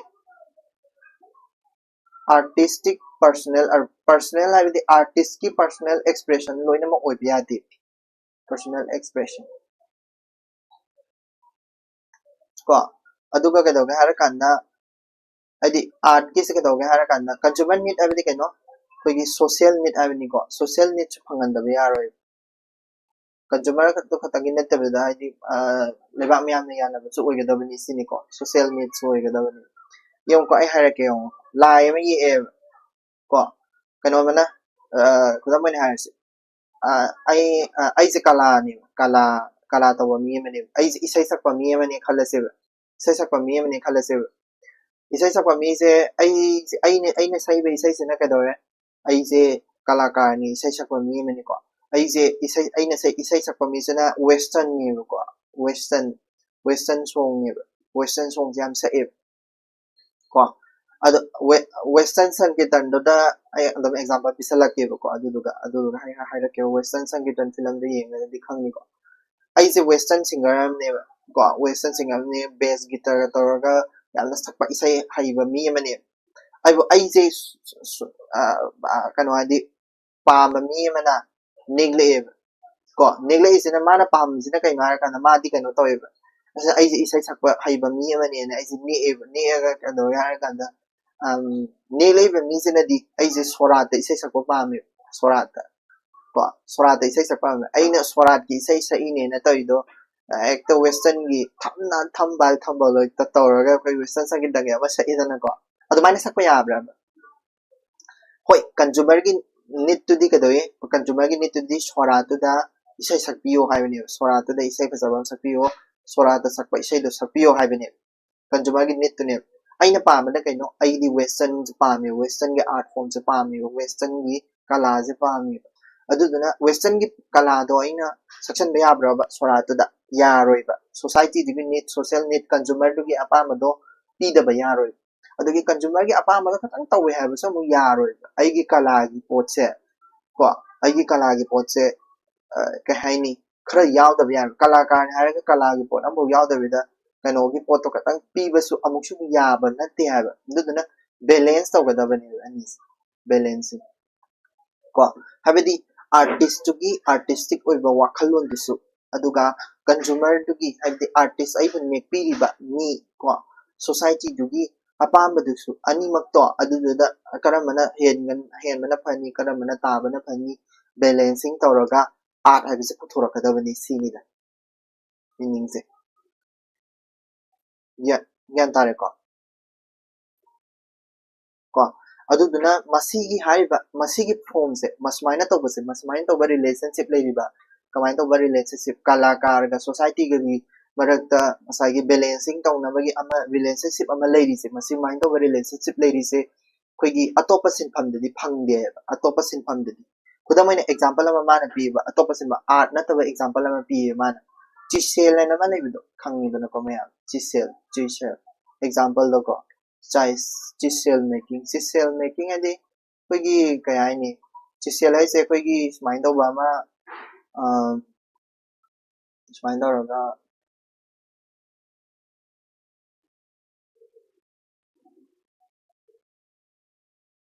ꯑꯩꯈꯣꯏꯒꯤ ꯀꯩ ꯍꯥꯏꯅꯤ ꯁꯤꯗ ꯅꯨꯡꯗꯪꯅ ꯌꯩꯕꯗꯣ ꯅꯨꯡꯗꯪꯅ ꯌꯩꯔꯒ ꯁꯤꯗꯩꯁꯤꯗ ꯎ ꯃꯆꯦꯠꯇ ꯑꯍꯣꯕ ꯊꯣꯡꯅꯥꯎꯒ ꯍꯛꯅꯕꯒꯤ ꯑꯩꯈꯣꯏꯒꯤ ꯊꯣꯡꯒ ꯁꯥꯕ ꯃꯇꯝꯗ ꯇꯧꯕꯗꯣ ꯑꯗꯨ ꯆꯤꯁꯦꯜ ꯀꯧꯋꯦꯕꯀꯣ ꯑꯗꯨꯒꯤ ꯆꯤꯁꯦꯜ ꯃꯦꯀꯤꯡꯁꯤꯗ ꯀꯩꯗꯧꯒꯦ ꯍꯥꯏꯔꯀꯥꯟꯗ ꯑꯩꯈꯣꯏꯒꯤ ꯉꯁꯥꯏꯒꯤ ꯁꯤꯒꯤ ꯆꯤꯁꯦꯜ ꯃꯦꯀꯤꯡꯁꯤꯗ ꯑꯩꯈꯣꯏꯒꯤ ꯆꯤꯁꯦꯜ ꯇꯨꯜꯅꯤ ꯍꯥꯏꯇꯥꯔꯦ ꯇꯨꯜ ꯃꯦꯀꯤꯡꯅꯤ ꯃꯣꯏꯁꯦ ꯇꯨꯜꯒꯨꯝꯕ ꯁꯥꯕ ꯑꯦꯅꯤ ꯇꯨꯜ ꯑꯣꯏꯕ ꯌꯥꯏꯀꯣ ꯇꯨꯜ ꯃꯦꯀꯤꯡꯁꯦ ꯑꯥꯔꯠꯅꯦ ꯍꯥꯏꯕ ꯌꯥꯔꯣꯏꯕ ꯍꯣꯏ ꯑꯇꯣꯞꯄ ꯄꯣꯠ ꯈꯨꯗꯤꯡꯃꯛꯇꯤ ꯍꯥꯏꯕ ꯌꯥꯔꯣꯏ ꯆꯤꯁꯦꯜ ꯃꯦꯀꯤꯡꯁꯦ ꯑꯥꯔꯠꯅꯦ ꯍꯥꯏꯕ ꯌꯥꯔꯣꯏ ꯁꯤꯗꯩꯁꯤꯗ ꯑꯥꯔꯠꯅꯦ ꯍꯥꯏꯕ ꯌꯥꯔꯣꯏ ꯑꯦꯛꯁꯄ꯭ꯔꯦꯁꯤቭ ꯇꯧꯕ ꯌꯥꯔꯣꯏ ꯀꯣ ꯁꯤꯗꯗꯤ ꯀꯩꯗꯧꯋꯦ ꯋꯥꯔꯀꯔꯗꯨꯅ ꯀꯩꯗꯧꯕ ꯋꯥꯔꯀꯔ ꯐꯣꯂꯣꯁ ꯀꯣ ꯏꯝꯄ꯭ꯂꯣꯌꯔꯗꯣ ꯋꯥꯔꯀꯔꯅ ꯐꯣꯂꯣ ꯁꯨꯡꯁꯣꯏ ꯁꯣꯏꯗꯅ ꯇꯧꯒꯗꯕꯅꯦꯕ ꯁꯤꯗꯗꯤ ꯏꯝꯄ꯭ꯂꯣꯌꯔꯁ ꯀꯣ ꯅꯤꯠ ꯏꯝꯄ꯭ꯂꯣꯌꯔꯗꯨꯅ ꯑꯩ ꯁꯤꯒꯨꯝꯕ ꯑꯃ ꯄꯥꯝꯃꯦ ꯍꯥꯏꯔꯛꯑꯦꯕ ꯀꯂꯥ ꯇꯧꯔꯤꯅꯦꯅ ꯑꯩ ꯀꯂꯥꯀꯥꯔꯅꯤ ꯑꯍꯩꯕꯅꯦꯅ ꯀꯣ ꯑꯍꯩꯕꯅꯦꯅ ꯍꯦꯛꯇ ꯀꯩꯅꯣ ꯆꯤꯁꯦꯜꯗꯤ ꯀꯩꯗꯧꯕ ꯃꯁꯤꯁꯦ ꯁꯥꯔꯞ ꯑꯣꯏꯗꯕ ꯌꯥꯔꯣꯏ ꯀꯣ ꯁꯥꯔꯞ ꯑꯣꯏꯗꯕ ꯌꯥꯔꯣꯏ ꯑꯩꯗꯤ ꯀꯂꯥꯀꯥꯔ ꯑꯩꯅ ꯁꯦꯝꯕꯗꯗꯤ ꯁꯥꯔꯞ ꯑꯣꯏꯗꯦ ꯕ꯭ꯂꯟ ꯑꯣꯏꯒꯗꯕꯅꯤ ꯀꯣ ꯍꯥꯏꯗꯤ ꯊꯧꯔꯣꯏꯗꯕꯅꯤ ꯀꯩꯅꯣ ꯏꯝꯄ꯭ꯂꯣꯌꯔꯁꯤꯅ ꯑꯊꯧꯕ ꯄꯥꯝꯃꯁꯨ ꯑꯩꯗꯤ ꯊꯧꯔꯣꯏꯗꯕ ꯑꯣꯏꯅ ꯁꯥꯗꯣꯏꯅꯤ ꯀꯣ ꯆꯤꯁꯦꯜꯁꯦ ꯑꯗꯒꯤ ꯁꯥꯔꯤꯕ ꯄꯣꯠꯁꯦ ꯃꯥꯅ ꯄꯥꯝꯕꯗꯗꯤ ꯁ꯭ꯇꯤꯜꯅ ꯁꯥꯕ ꯄꯥꯝꯃꯦꯕ ꯁ꯭ꯇꯤꯜꯅ ꯁꯥꯕ ꯀꯂꯥꯀꯥꯔ ꯑꯩꯗꯤ ꯁ꯭ꯇꯤꯜꯅ ꯁꯥꯕ ꯑꯩꯗꯤ ꯁ꯭ꯇꯤꯜꯅ ꯁꯥꯕ ꯄꯥꯝꯗꯦ ꯑꯩꯗꯤ ꯕ꯭ꯂꯟ ꯑꯣꯏꯒꯗꯕꯅꯤ ꯁꯥꯔꯞ ꯑꯣꯏꯔꯣꯏꯗꯕꯅꯤ ꯕ꯭ꯂꯟ ꯑꯣꯏꯒꯗꯕꯅꯤ ꯑꯩꯅ ꯁꯥꯕꯗꯗꯤ ꯂꯤꯠꯅ ꯁꯥꯒꯗꯕꯅꯤ ꯀꯂꯥ ꯍꯥꯏꯕꯗꯤ ꯀꯂꯥꯅ ꯁꯥꯕ ꯀꯂꯥꯒꯤ ꯃꯊꯦꯜꯁꯦ ꯍꯥꯞꯆꯤꯟꯒꯗꯕꯅꯤ ꯂꯤꯠꯅ ꯁꯥꯕꯅꯤ ꯍꯥꯏꯅ ꯍꯦꯛꯇ ꯁꯤꯒꯤ ꯆꯤꯁꯦꯜ ꯇꯨꯜꯁꯦ ꯕ꯭ꯂꯟ ꯑꯣꯏꯕ ꯂꯤꯠꯅ ꯁꯥꯕ ꯀꯂꯥꯀꯥꯔꯗꯨꯒꯤ ꯃꯥꯒꯤ ꯄꯥꯝꯖꯕꯗꯨꯗ ꯇꯧꯕ ꯌꯥꯄꯣꯟꯇꯦꯕ ꯌꯥꯒꯗ꯭ꯔꯅꯦ ꯅꯪꯉꯣꯟꯗ ꯅꯣꯡꯃꯩ ꯑꯃ ꯁꯥꯎ ꯍꯥꯏꯔꯦ ꯑꯁ ꯑꯩꯗꯤ ꯀꯂꯥꯀꯥꯔꯅꯤ ꯅꯣꯡꯃꯩꯁꯦ ꯑꯩꯈꯣꯏꯒꯤ ꯃꯦꯒꯖꯤꯟ ꯌꯥꯎꯗꯕ ꯑꯣꯏꯅ ꯁꯥꯗꯣꯏꯅꯤ ꯍꯥꯏꯕ ꯌꯥꯕ꯭ꯔꯕ ꯁ꯭ꯀꯣꯞ ꯌꯥꯎꯍꯟꯗꯕꯤ ꯃꯦꯒꯖꯤꯟ ꯌꯥꯎꯍꯟꯗꯕꯤ ꯅꯣꯡꯃꯩ ꯕꯠ ꯌꯥꯎꯍꯟꯗꯕꯤ ꯀꯣ ꯑꯗꯨ ꯌꯥꯕ꯭ꯔꯕ ꯌꯥꯔꯣꯏꯕꯀꯣ ꯌꯥꯔꯣꯏꯕ ꯍꯥꯏꯗꯤ ꯇꯨꯜꯒꯨꯝꯕ ꯁꯥꯔꯛꯄ ꯃꯦꯆꯤꯟꯒꯨꯝꯕ ꯁꯥꯔꯛꯄ ꯃꯇꯝꯗꯗꯤ ꯃꯥꯒꯤ ꯗꯔꯀꯥꯔ ꯂꯩꯕ ꯄꯣꯠ ꯏꯝꯄ꯭ꯂꯣꯌꯔꯗꯨꯅ ꯗꯔꯀꯥꯔ ꯍꯥꯏꯗꯤ ꯀꯟꯖꯨꯃꯔꯗꯨꯅ ꯗꯔꯀꯥꯔ ꯂꯩꯔꯤꯕ ꯄꯣꯠꯇꯣ ꯑꯗꯨꯗꯣ ꯍꯥꯞꯄꯤꯒꯗꯕꯅꯦ ꯁꯥꯕꯤꯒꯗꯕꯅꯦꯕ ꯒ꯭ꯌꯥꯟ ꯇꯥꯔꯦꯀꯣ ꯑꯗꯨꯗꯨꯕꯨ ꯀꯂꯥꯗꯗꯤ ꯏꯁꯩ ꯁꯛꯄ ꯃꯇꯝꯗꯗꯤ ꯑꯣꯔ ꯂꯥꯏ ꯌꯦꯛꯄ ꯃꯇꯝꯗꯗꯤ ꯃꯗꯨ ꯍꯥꯏꯕ ꯂꯩꯇꯦꯕ ꯀꯩꯗꯧꯋꯤ ꯀꯂꯥꯀꯥꯔꯗꯨꯅ ꯌꯦꯛꯏꯕ ꯁꯛꯏꯕ ꯃꯤꯗꯨꯅ ꯑꯍꯦꯟꯕ ꯍꯥꯞꯆꯤꯟꯕ ꯌꯥꯏ ꯃꯥꯏ ꯃꯁꯥꯒꯤ ꯑꯣꯏꯕ ꯄꯣꯠꯇ ꯂꯣꯝꯗ ꯑꯣꯟꯊꯣꯔꯛꯄ ꯌꯥꯏ ꯍꯥꯏꯕ ꯀꯣ ꯑꯗꯨꯗꯨꯅꯤꯀꯣ ꯃꯥ ꯍꯥꯏꯅꯤꯡꯉꯤꯁꯦ ꯉꯁꯥꯏꯒꯤ ꯁꯤꯗꯩꯁꯤꯗ ꯀꯝꯄ꯭ꯂꯦꯛꯁ ꯔꯤꯂꯦꯁꯟꯁꯤꯞ ꯑꯃ ꯂꯩꯈ꯭ꯔꯤꯗꯣ ꯁꯤꯗꯩꯗ ꯀꯝꯄ꯭ꯂꯦꯛꯁ ꯔꯤꯂꯦꯁꯟꯁꯤꯞ ꯑꯃ ꯂꯩꯈ꯭ꯔꯤꯁꯦ ꯏꯚꯣꯜꯚꯤꯡ ꯑꯣꯏꯕ ꯔꯤꯂꯦꯁꯟꯁꯤꯞ ꯑꯃ ꯂꯩꯈ꯭ꯔꯤꯁꯦ ꯃꯁꯤꯁꯦ tool making gumba atopa sinfam atopa dadi leite haini ni mama ni tool making gumba toba sinfam atopa dadi leite evolving oiba complex oiba relationship to leite art ta khatani leiri se kala haiba si de kala haiba posak si da khatani leiri se atai dadi leite hena man haini mani ko irik ni tenna yani ko adagi makha se pazara ko makha kai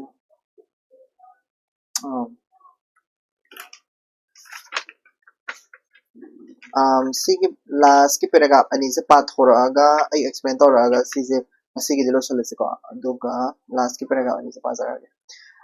miyoi bana sem di sariba po na mapan thongi kana basaruk heliba makai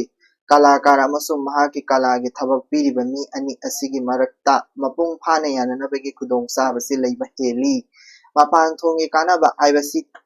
tana kana ba natte nunggi identic oiba kana ba haiba makhal amasu leiri seni sariba misak adudadi madu saleba mi aduna soidana magi haiba yai nangna sariba senidu masima ka chap mana halu adubu ko crucifix sariba misak amadadi mahakna sariba tai mahakna sariba tai nangna sagadriba crucifix asi crucifix ke changba haunaba machak punamak changhalu cross ama nipa amagi murti awa ana khangmagi bav ko aduga pukchel chawa saktam amasu masidagi hendokpasing adudi nangondagi thadoklabani nang nasagi wakhal amasung pukninggi ihulgi adusu henjen hapsilu nangi kalphanik oiba miyengsu yawhallu tubsidasu hairese ngasai tool making do dadi akoigi kadoye chisel ama sema matamdadi kadoye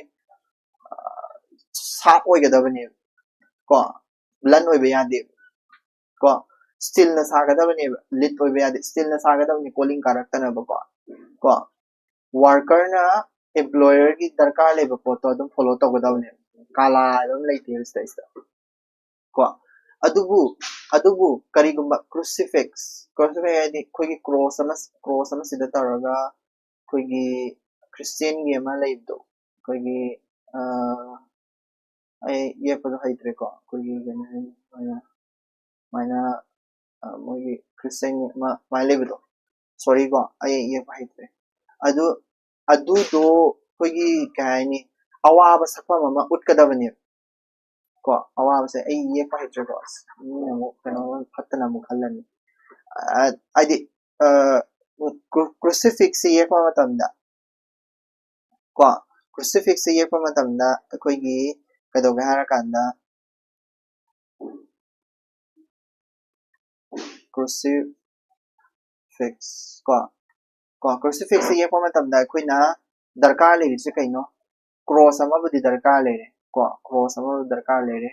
ko adagi nupa magi saktam amansu darkar lere ko adagi awa ana gi sakpam amansu darkar lere awa ana nupa duda yaudida awa ana gi sakpam ni ko awa ana gi sakpam adagi ngakpi haibagi sakpam amansu darkar lere ngakpi haibagi ko pukchel chawbagi ko pukchel chaw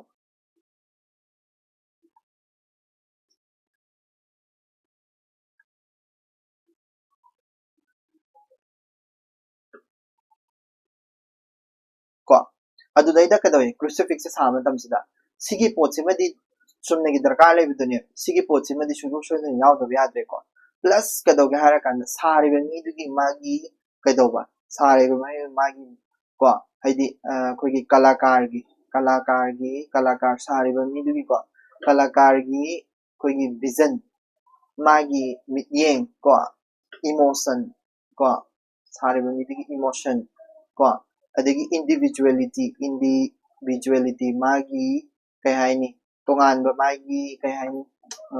mana sarakpa matamdadi sumai sai haiba pochumaju ko adi adudumasu hapakane crucifix sama matamdadi yan tabra ngasaigi kaino sama matamdadi chisel hase sama matamdadi hapoib ko chisel se sama matamdadi hapoib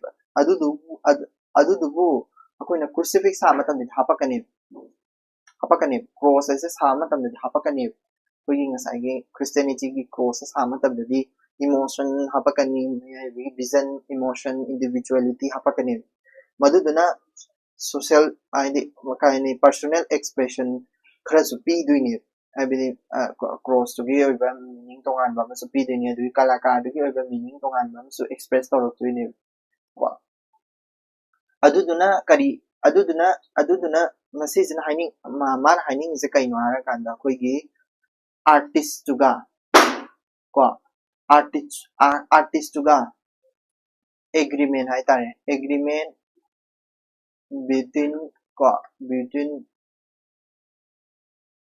artist sabidi kano kalakar duga kadoga hara kanda audience natraga employer duga yanaba makak laini yanaba se karida depend toge hara kanda magi sizinafam makha yam pole usefulness se ani thongna lei kari amana materialistic usefulness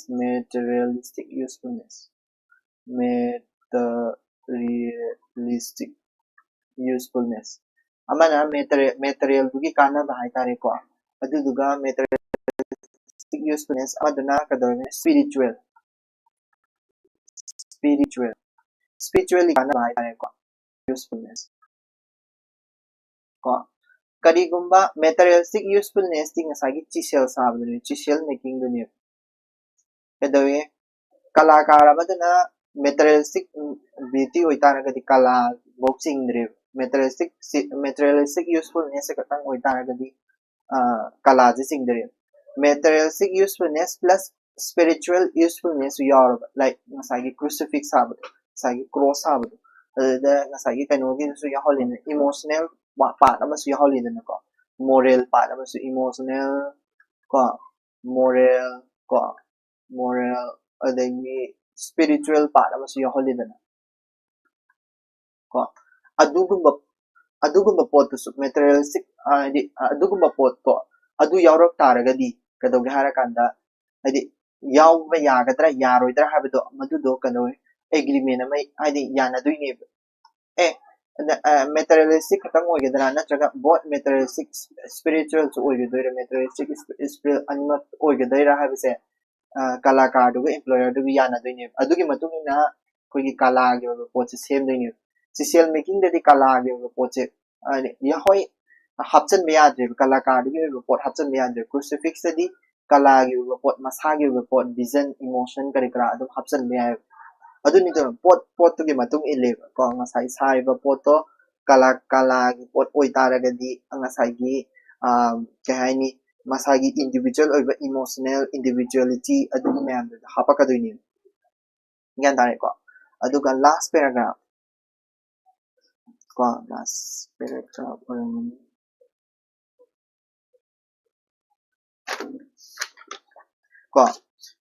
last paragraph ta kalakar na thabak phangiba misak ama oiriba makhai mahakna punsi amasung punsi gi darkar oiba achangmasing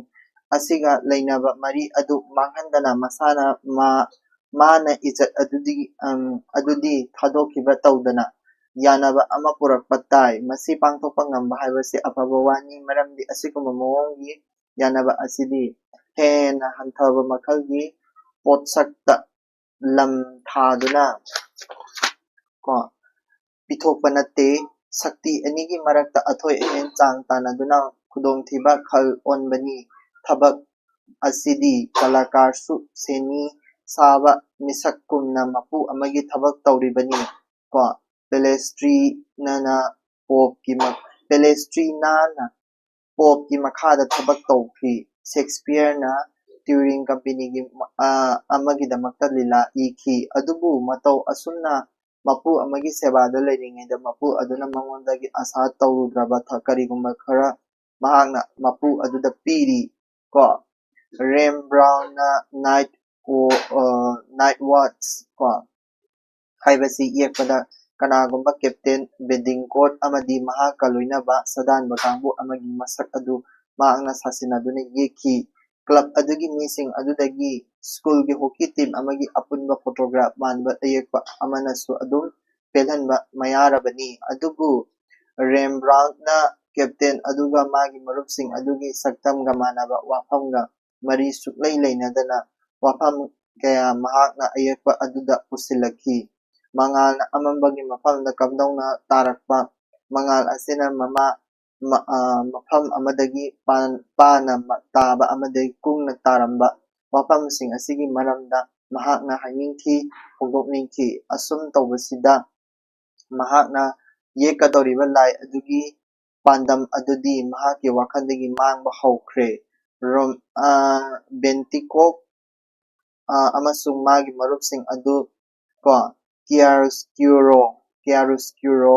सांगिंग अमगी चुमनगी खुलाई ओइख्रे club की मीसिंग अदु साउखी कनागुमा मेंबरसिंग ना मखोगी कियारुस्क्यूरोदगी मखोई मसा मसागी ममाइदना हेना नुंगाइबा पोक्सबा मी ngaktani aduga aikhoi अमरोमदा नुंगाइबा Poi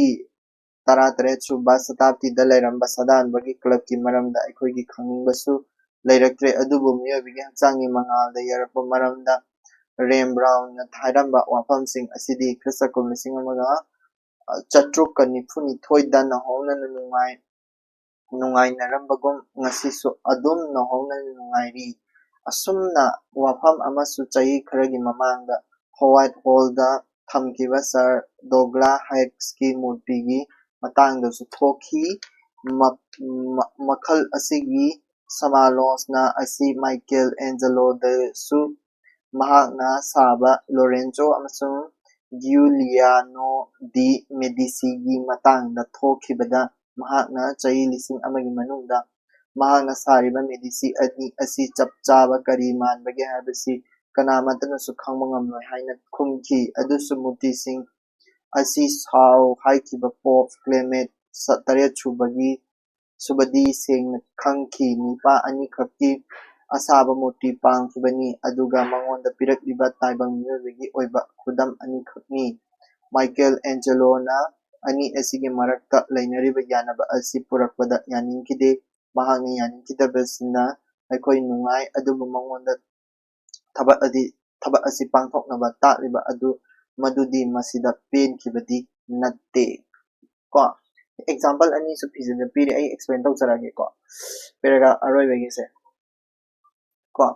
khoigi kai haini ngasai balancing ama tawgidro sida balancing ama tawgidro art ama yelakpa matamda kari dawi artist tuna mana pamjaba mana express tawningba potuga kariga consumer tuna pamduga habedi lai mi yakase artist tuna mana masisi kai no hapsalaga phajanduine phajahanbasiga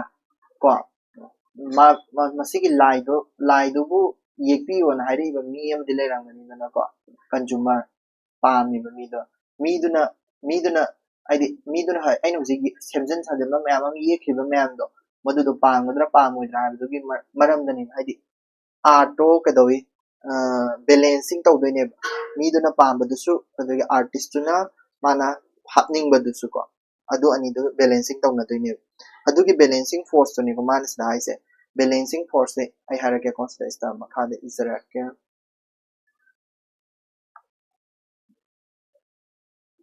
balancing two force karam force no yengse ko karam force no adi moina mabani moina balancing tawduse karam force no harakanda patron habedi yekpir o hariba mido sorry practical demands of patron society dugi mana society duna demand tawriba poto practical demand ko adu duga kanaga personal kalakar dugi kari kalakar gi ko pamjaba integrity hai tare magi respect self integrity self respect ko integrity hai resine integrity yani na adudune masi se tashembagi di balancing to ba se balancing to force hai se masi se kesu aidi aswan manate kalakar dugi aswan manate कलाकारदुगी असोनबा नते कलाकारदुना असमीना हाइबदा खतंग तौ हाइबा नते कलाकारगी असोनबा नते माने कलाकारदुगी कछु सोनदे कलाकारगी असोनबा नते मसे अदुगा कदोगे हारा कांदा मसीजी यामना Masai complex relationship अमा लई हाइगद्रा complex relationship तो लैनबगी दमक्तने नत्रगदि मामा अपाम तौ तारगदि कलाकारसु लैररोय कलाकारना ये पोतो सुमीना कनाम लेबि रहिनरोय को अदुगा आइदि नाकपाक तानरनियबको मसीसिबो अखोइना करी मसीगी कलाकारगी असोनबा नते मसीगी बैलेंसिंग तौबसिबो अखोइना करी कौगे हारा कांदा को कोई कोई सिसे कंप्रोमाइज तौनबो कौय कंप्रोमाइज को मसीगी कंप्रोमाइज सिबो अखोइना कई कौगे हारा कांदा creative negotiation कौय creative negotiation creative negotiation compromise on ba di amaga amagi su khara khara khana ba ai tare ko compromise on ba ko adu dani ko ai di ek ta dak na pithok pa na te ai solen ek ta pithok pa na te sini ko hai se ko example da mana example ani khak pi ko sa sta example da ko gi rem Rembrandt na ye amba ko the night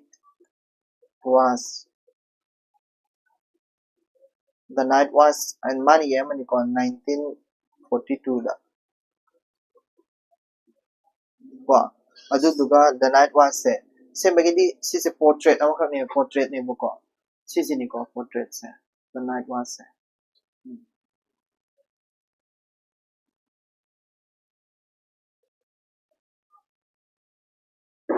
si ni ko ai se best of singer ko si ni ko Rembrandt night was ai se sidai ye ise tashe bagidi akoigi ayamana sidai express story ise kai no har kanda akoigi portrait se tashe bagidi captain ko captain kana bening this one mani ko bening ko kana bening ko ne aduga magi id group ai tare ko and his militia sine mani yes tashe bagidi masi se kadoga har kanda school gi hockey team amagi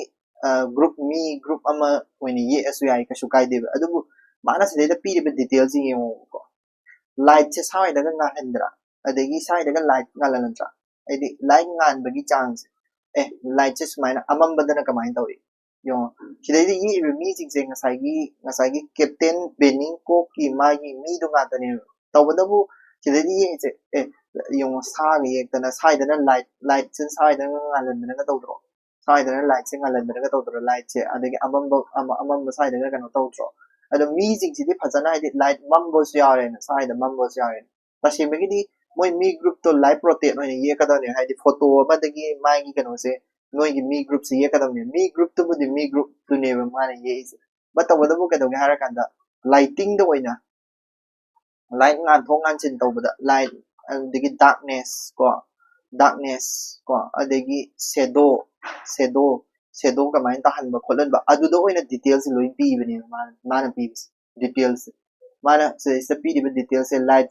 ngala ko light adegi light na phang ma jaga ko adegi light se na ka main toy masi se bo khoina ka do ga hara kan da ko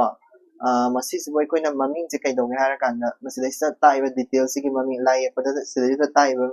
se light and shadow hai ko light and shadow se ki ma se masi se bo khoina kya Kuro hai se season magi tasem bagidi sidai sigi kano picture sida uning is kanana uning iba Rembrandt hai mani yi ibn pa se season uning is kaino light phajaba adu duni uning is but wadabu captain burning ko alde magi id sadan group se sina di mona mana pam je kaino mana pam je la ye ko duna te ma pam kasumaina light ki maram daga kana to duna te moi gi team dugi just picture mo ka pam bai wani self portrait am ka pam ai moi group to ꯑꯗꯨꯗꯨꯒꯤ picture ꯑꯃꯈꯛ ꯄꯥꯝꯕ ꯋꯥꯅꯦꯕ ꯑꯗꯨꯗꯨꯅ ꯃꯣꯏꯗ ꯑꯁ ꯀꯩꯅꯣ ꯑꯩꯈꯣꯏꯒꯤ ꯐꯖꯕ ꯄꯤꯛꯆꯔ ꯑꯃꯈꯛ ꯌꯦꯛꯑꯣ ꯍꯥꯏꯔꯒ ꯅꯪꯅ ꯂꯥꯏꯠ ꯑꯗꯨ ꯑꯗꯥ ꯇꯧ ꯂꯩꯔꯦ ꯃꯌꯦꯛꯀꯁꯦ ꯁꯦꯡꯗ꯭ꯔꯦ ꯌꯦꯡꯉꯣ ꯃꯤ ꯃꯁꯛꯁꯤꯡꯁꯦꯀꯣ ꯍꯥꯏꯗꯤ ꯐꯖꯕ ꯐꯖꯗ ꯍꯥꯏꯗꯤ ꯑꯥꯔꯇꯤꯁꯇꯨꯅ ꯍꯦꯟꯅ ꯃꯥꯅ ꯍꯥꯞꯅꯤꯡꯕ ꯄꯣꯠꯇꯣ ꯍꯥꯞꯆꯤꯟꯈ꯭ꯔꯦꯕ ꯄꯪꯍꯥꯞꯇꯀꯣ ꯑꯗꯨꯗꯨꯅ ꯀꯩꯗꯧꯒꯦ ꯍꯥꯏꯔꯀꯥꯟꯗ ꯍꯥꯏꯗꯤ ꯄꯤꯛꯆꯔ ꯑꯃ ꯌꯦꯛꯑꯣ ꯍꯥꯏꯔꯒ ꯅꯪꯅ ꯄꯤꯛꯆꯔꯁꯦ ꯌꯦꯛꯇꯕ ꯍꯥꯏꯅ ꯃꯣꯏꯅ ꯁꯥꯎꯋꯦꯕ ꯔꯦꯝꯕ꯭ꯔꯥꯟꯠꯇ ꯁꯥꯎꯋꯦꯕ ꯑꯩꯈꯣꯏꯒꯤ ꯄꯤꯛꯆꯔ ꯌꯦꯛꯑꯣ ꯍꯥꯏꯔꯒ ꯅꯪ ꯌꯦꯛꯏꯁꯤ ꯀꯔꯤꯅꯣ ꯁꯤꯅꯤ ꯃꯣꯏꯗꯤ ꯄꯥꯝꯗꯦꯕ ꯀꯩꯁꯨ ꯍꯥꯏꯗꯤ ꯁꯤꯗꯩꯗ ꯂꯥꯏꯠ ꯑꯦꯟ ꯁꯦꯗꯣꯒꯤ ꯃꯔꯝꯗꯒ ꯍꯥꯏꯕ ꯈꯣꯠꯄꯁꯦ ꯄꯥꯝꯗꯦꯕ ꯑꯗꯨꯕꯨ ꯑꯦꯁ ꯑꯩ ꯍ꯭ꯌꯨꯃꯦꯟ ꯕꯤꯡ ꯑꯃ ꯑꯣꯏꯅ ꯑꯩꯗꯤ ꯀꯩꯁꯨ ꯀꯩꯅꯣꯁꯦ ꯀꯩꯅꯣꯒꯤ ꯃꯣꯏꯒꯤ ꯀꯦꯞꯇꯦꯟ ꯕꯦꯅꯤꯡ ꯀꯣꯛꯀꯤ ꯄꯤꯛꯆꯔ ꯄꯥꯝꯗꯦꯕ ꯑꯩꯗꯤ ꯀꯩ ꯄꯥꯝꯃꯤ ꯐꯖꯕ ꯑꯥꯔꯠ ꯀꯂꯥꯗꯣ ꯄꯥꯝꯃꯦ ꯐꯖꯕ ꯄꯤꯛꯆꯔꯗꯣ ꯄꯥꯝꯃꯦ ꯑꯗꯣ ꯁꯤ ꯄꯤꯛꯆꯔꯁꯦ ꯐꯖꯩꯌꯦꯕ ꯑꯩꯒꯤ ꯃꯤꯠꯇꯗꯤ ꯑꯩ ꯀꯦꯞꯇꯦꯟ ꯕꯦꯅꯤꯡ ꯀꯣꯛꯇꯣ ꯄꯥꯝꯗꯦꯕ ꯑꯩꯅ ꯄꯥꯝꯕꯗꯤ ꯀꯩꯅꯣ ꯃꯥꯒꯤ ꯁꯤꯒꯤ ꯂꯥꯏꯠ ꯑꯦꯟ ꯁꯦꯗꯣꯁꯤꯅꯦ ꯀꯂꯥꯗꯨꯅꯦ ꯐꯖꯗ꯭ꯔꯣꯅꯦ ꯁꯤꯒꯤ ꯄꯤꯛꯆꯔꯁꯦ ꯐꯖꯩꯗꯅꯀꯣ ꯍꯥꯏꯗꯤ ꯂꯥꯏꯠꯁꯦ ꯀꯃꯥꯏꯅ ꯗꯤꯇꯦꯜ ꯌꯥꯝ ꯐꯖꯅ ꯄꯤꯗꯅꯀꯣ ꯀꯣ ꯃꯇꯝꯗꯨꯒꯤ ꯃꯤꯁꯤꯡꯗꯨꯅꯗꯤ ꯀꯦꯞꯇꯦꯟ ꯕꯦꯅꯤꯡ ꯀꯣꯛ ꯑꯣꯏꯅꯗꯤ ꯄꯥꯝꯗꯦꯕ ꯕꯠ ꯀꯂꯥ ꯑꯃ ꯑꯣꯏꯅꯗꯤ ꯍꯥꯏꯗꯤ ꯀꯂꯥꯀꯥꯔ ꯑꯃꯅ ꯌꯦꯛꯂꯛꯄ ꯄꯣꯠꯅꯤꯅ ꯄꯤꯛꯆꯔꯁꯤꯒꯤ ꯂꯥꯏꯇꯤꯡ ꯀꯔꯤ ꯀꯔꯥꯁꯤ ꯌꯦꯡꯕ ꯃꯇꯝꯗꯗꯤ ꯌꯥꯝ ꯐꯖꯔꯦꯗꯅꯀꯣ ꯑꯗꯨꯗꯨꯅꯤꯀꯣ ꯃꯥ ꯍꯥꯏꯅꯤꯡꯉꯤꯁꯦ ꯑꯦꯛꯖꯥꯝꯄꯜꯅꯤ ꯑꯇꯣꯞꯄ ꯑꯦꯛꯖꯥꯝꯄꯜ ꯑꯃꯗ ꯁꯤ ꯑꯦꯛꯖꯥꯝꯄꯜ ꯅꯝꯕꯔ 1 ꯂꯩꯔꯦ ꯑꯦꯛꯖꯥꯝꯄꯜ ꯅꯝꯕꯔ 2ꯗ ꯃꯥꯅ ꯄꯜꯂꯝꯕꯗꯨꯅꯤꯀꯣ ꯄꯜꯂꯝꯕꯗꯨꯅꯤ ꯑꯩꯅ ꯍꯥꯏꯖꯔꯛꯏꯁꯦ ꯑꯦꯛꯁꯄ꯭ꯂꯦꯟꯁꯨ ꯃꯥꯅ ꯑꯗꯨꯗ ꯇꯧꯕꯅꯤꯀꯣ ꯑꯩꯅ ꯍꯥꯏꯖꯟꯕ ꯅꯠꯇꯦ ꯗꯣꯒ꯭ꯂꯥꯁꯀꯤ ꯗꯣꯒ꯭ꯂꯥꯁ ꯍꯦꯛꯀꯤ ꯁ꯭ꯇꯦꯆꯨꯗꯅꯤꯀꯣ ꯁꯤꯁꯤꯅꯀꯣ ꯗꯣꯒ꯭ꯂꯥꯁ ꯍꯦꯛꯀꯤ ꯁ꯭ꯇꯦꯆꯨ ꯁꯤꯒꯤ ꯗꯣꯒ꯭ꯂꯥꯁ ꯍꯦꯛꯀꯤ ꯁ꯭ꯇꯦꯆꯨꯁꯦ ꯁꯤꯗ ꯂꯩꯁꯤꯅꯤꯀꯣ ꯗꯣꯒ꯭ꯂꯥꯁ ꯍꯦꯛꯀꯤ ꯁ꯭ꯇꯦꯆꯨ ꯂꯩꯁꯦ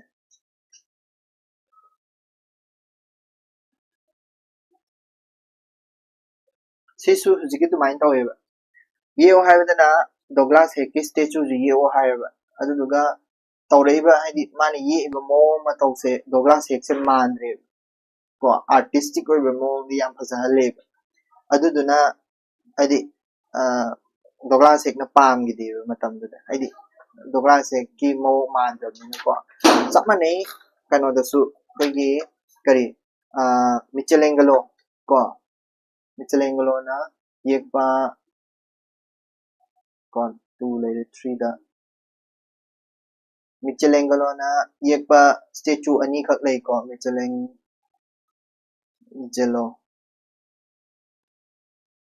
statue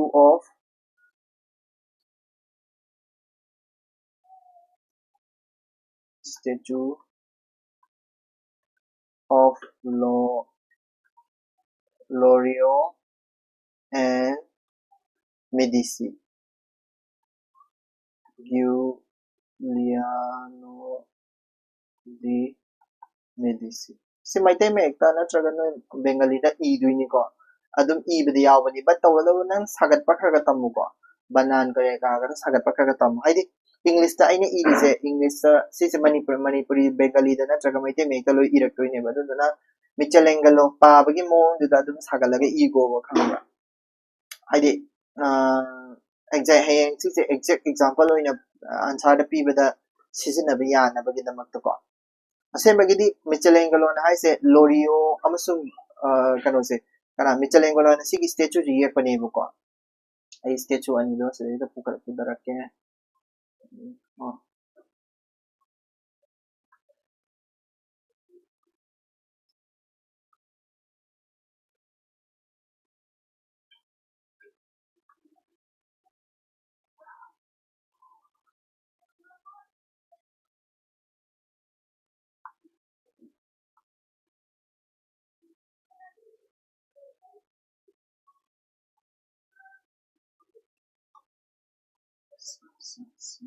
sida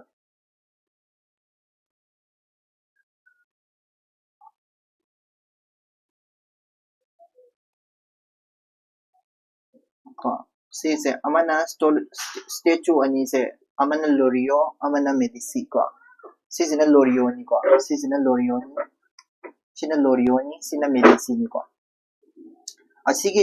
statue anise kanana haidi kanana yewa haiba kanana yewa haidi maigi kanose order the opposite kanana no harakanda Pope amanane Pope kanana Pope Clement haisina Clement 7 haibani ko Pope Clement 7 sina patron ne patron haibadi adi yekpiro o haiba ko yekpiro haiba mi adubu yelakwa matamda di masak si manajeba ko amadana sis yeo haibisina kanozi o magi asengma masadi ha si sidani yele isina magi symbol oin yele ko adu taragadi kari da khenare haidi amadana mi asengma de yeo ha mana symbolical oina statue ji mi ama figure statue ji aduga mana hairammi noigi Michelangelo hairammi se ko Michelangelo na hairammi se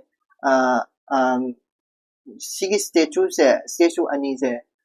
statue ani sigi meaning se kanam tan husi khangoi adubu kalabu pamjaba mina di akoina yengma tabde statue ani se phajatro haidi mi amagi figure phajaba haidi picture ani oina udro yam phajaba picture ani oina aduduna kadawge hara kanda Bob Kelman na di pamgi de magi sigi statue haidi patron masan ma ani yekpiro haiba mi duna di anade sabiro haiba statue ju sabiro haiba mi duna di pamgi de but tawada bu kadawe kano da Pope Clement na di pangi de but akoi mi awuba mi na di kalakara mo ina kalakara mo ni sigi statue ji yelem ni ba mi si boy na thagat le nuksi mo manas mani yekam ba yam phasa ba kala mo ui ba koi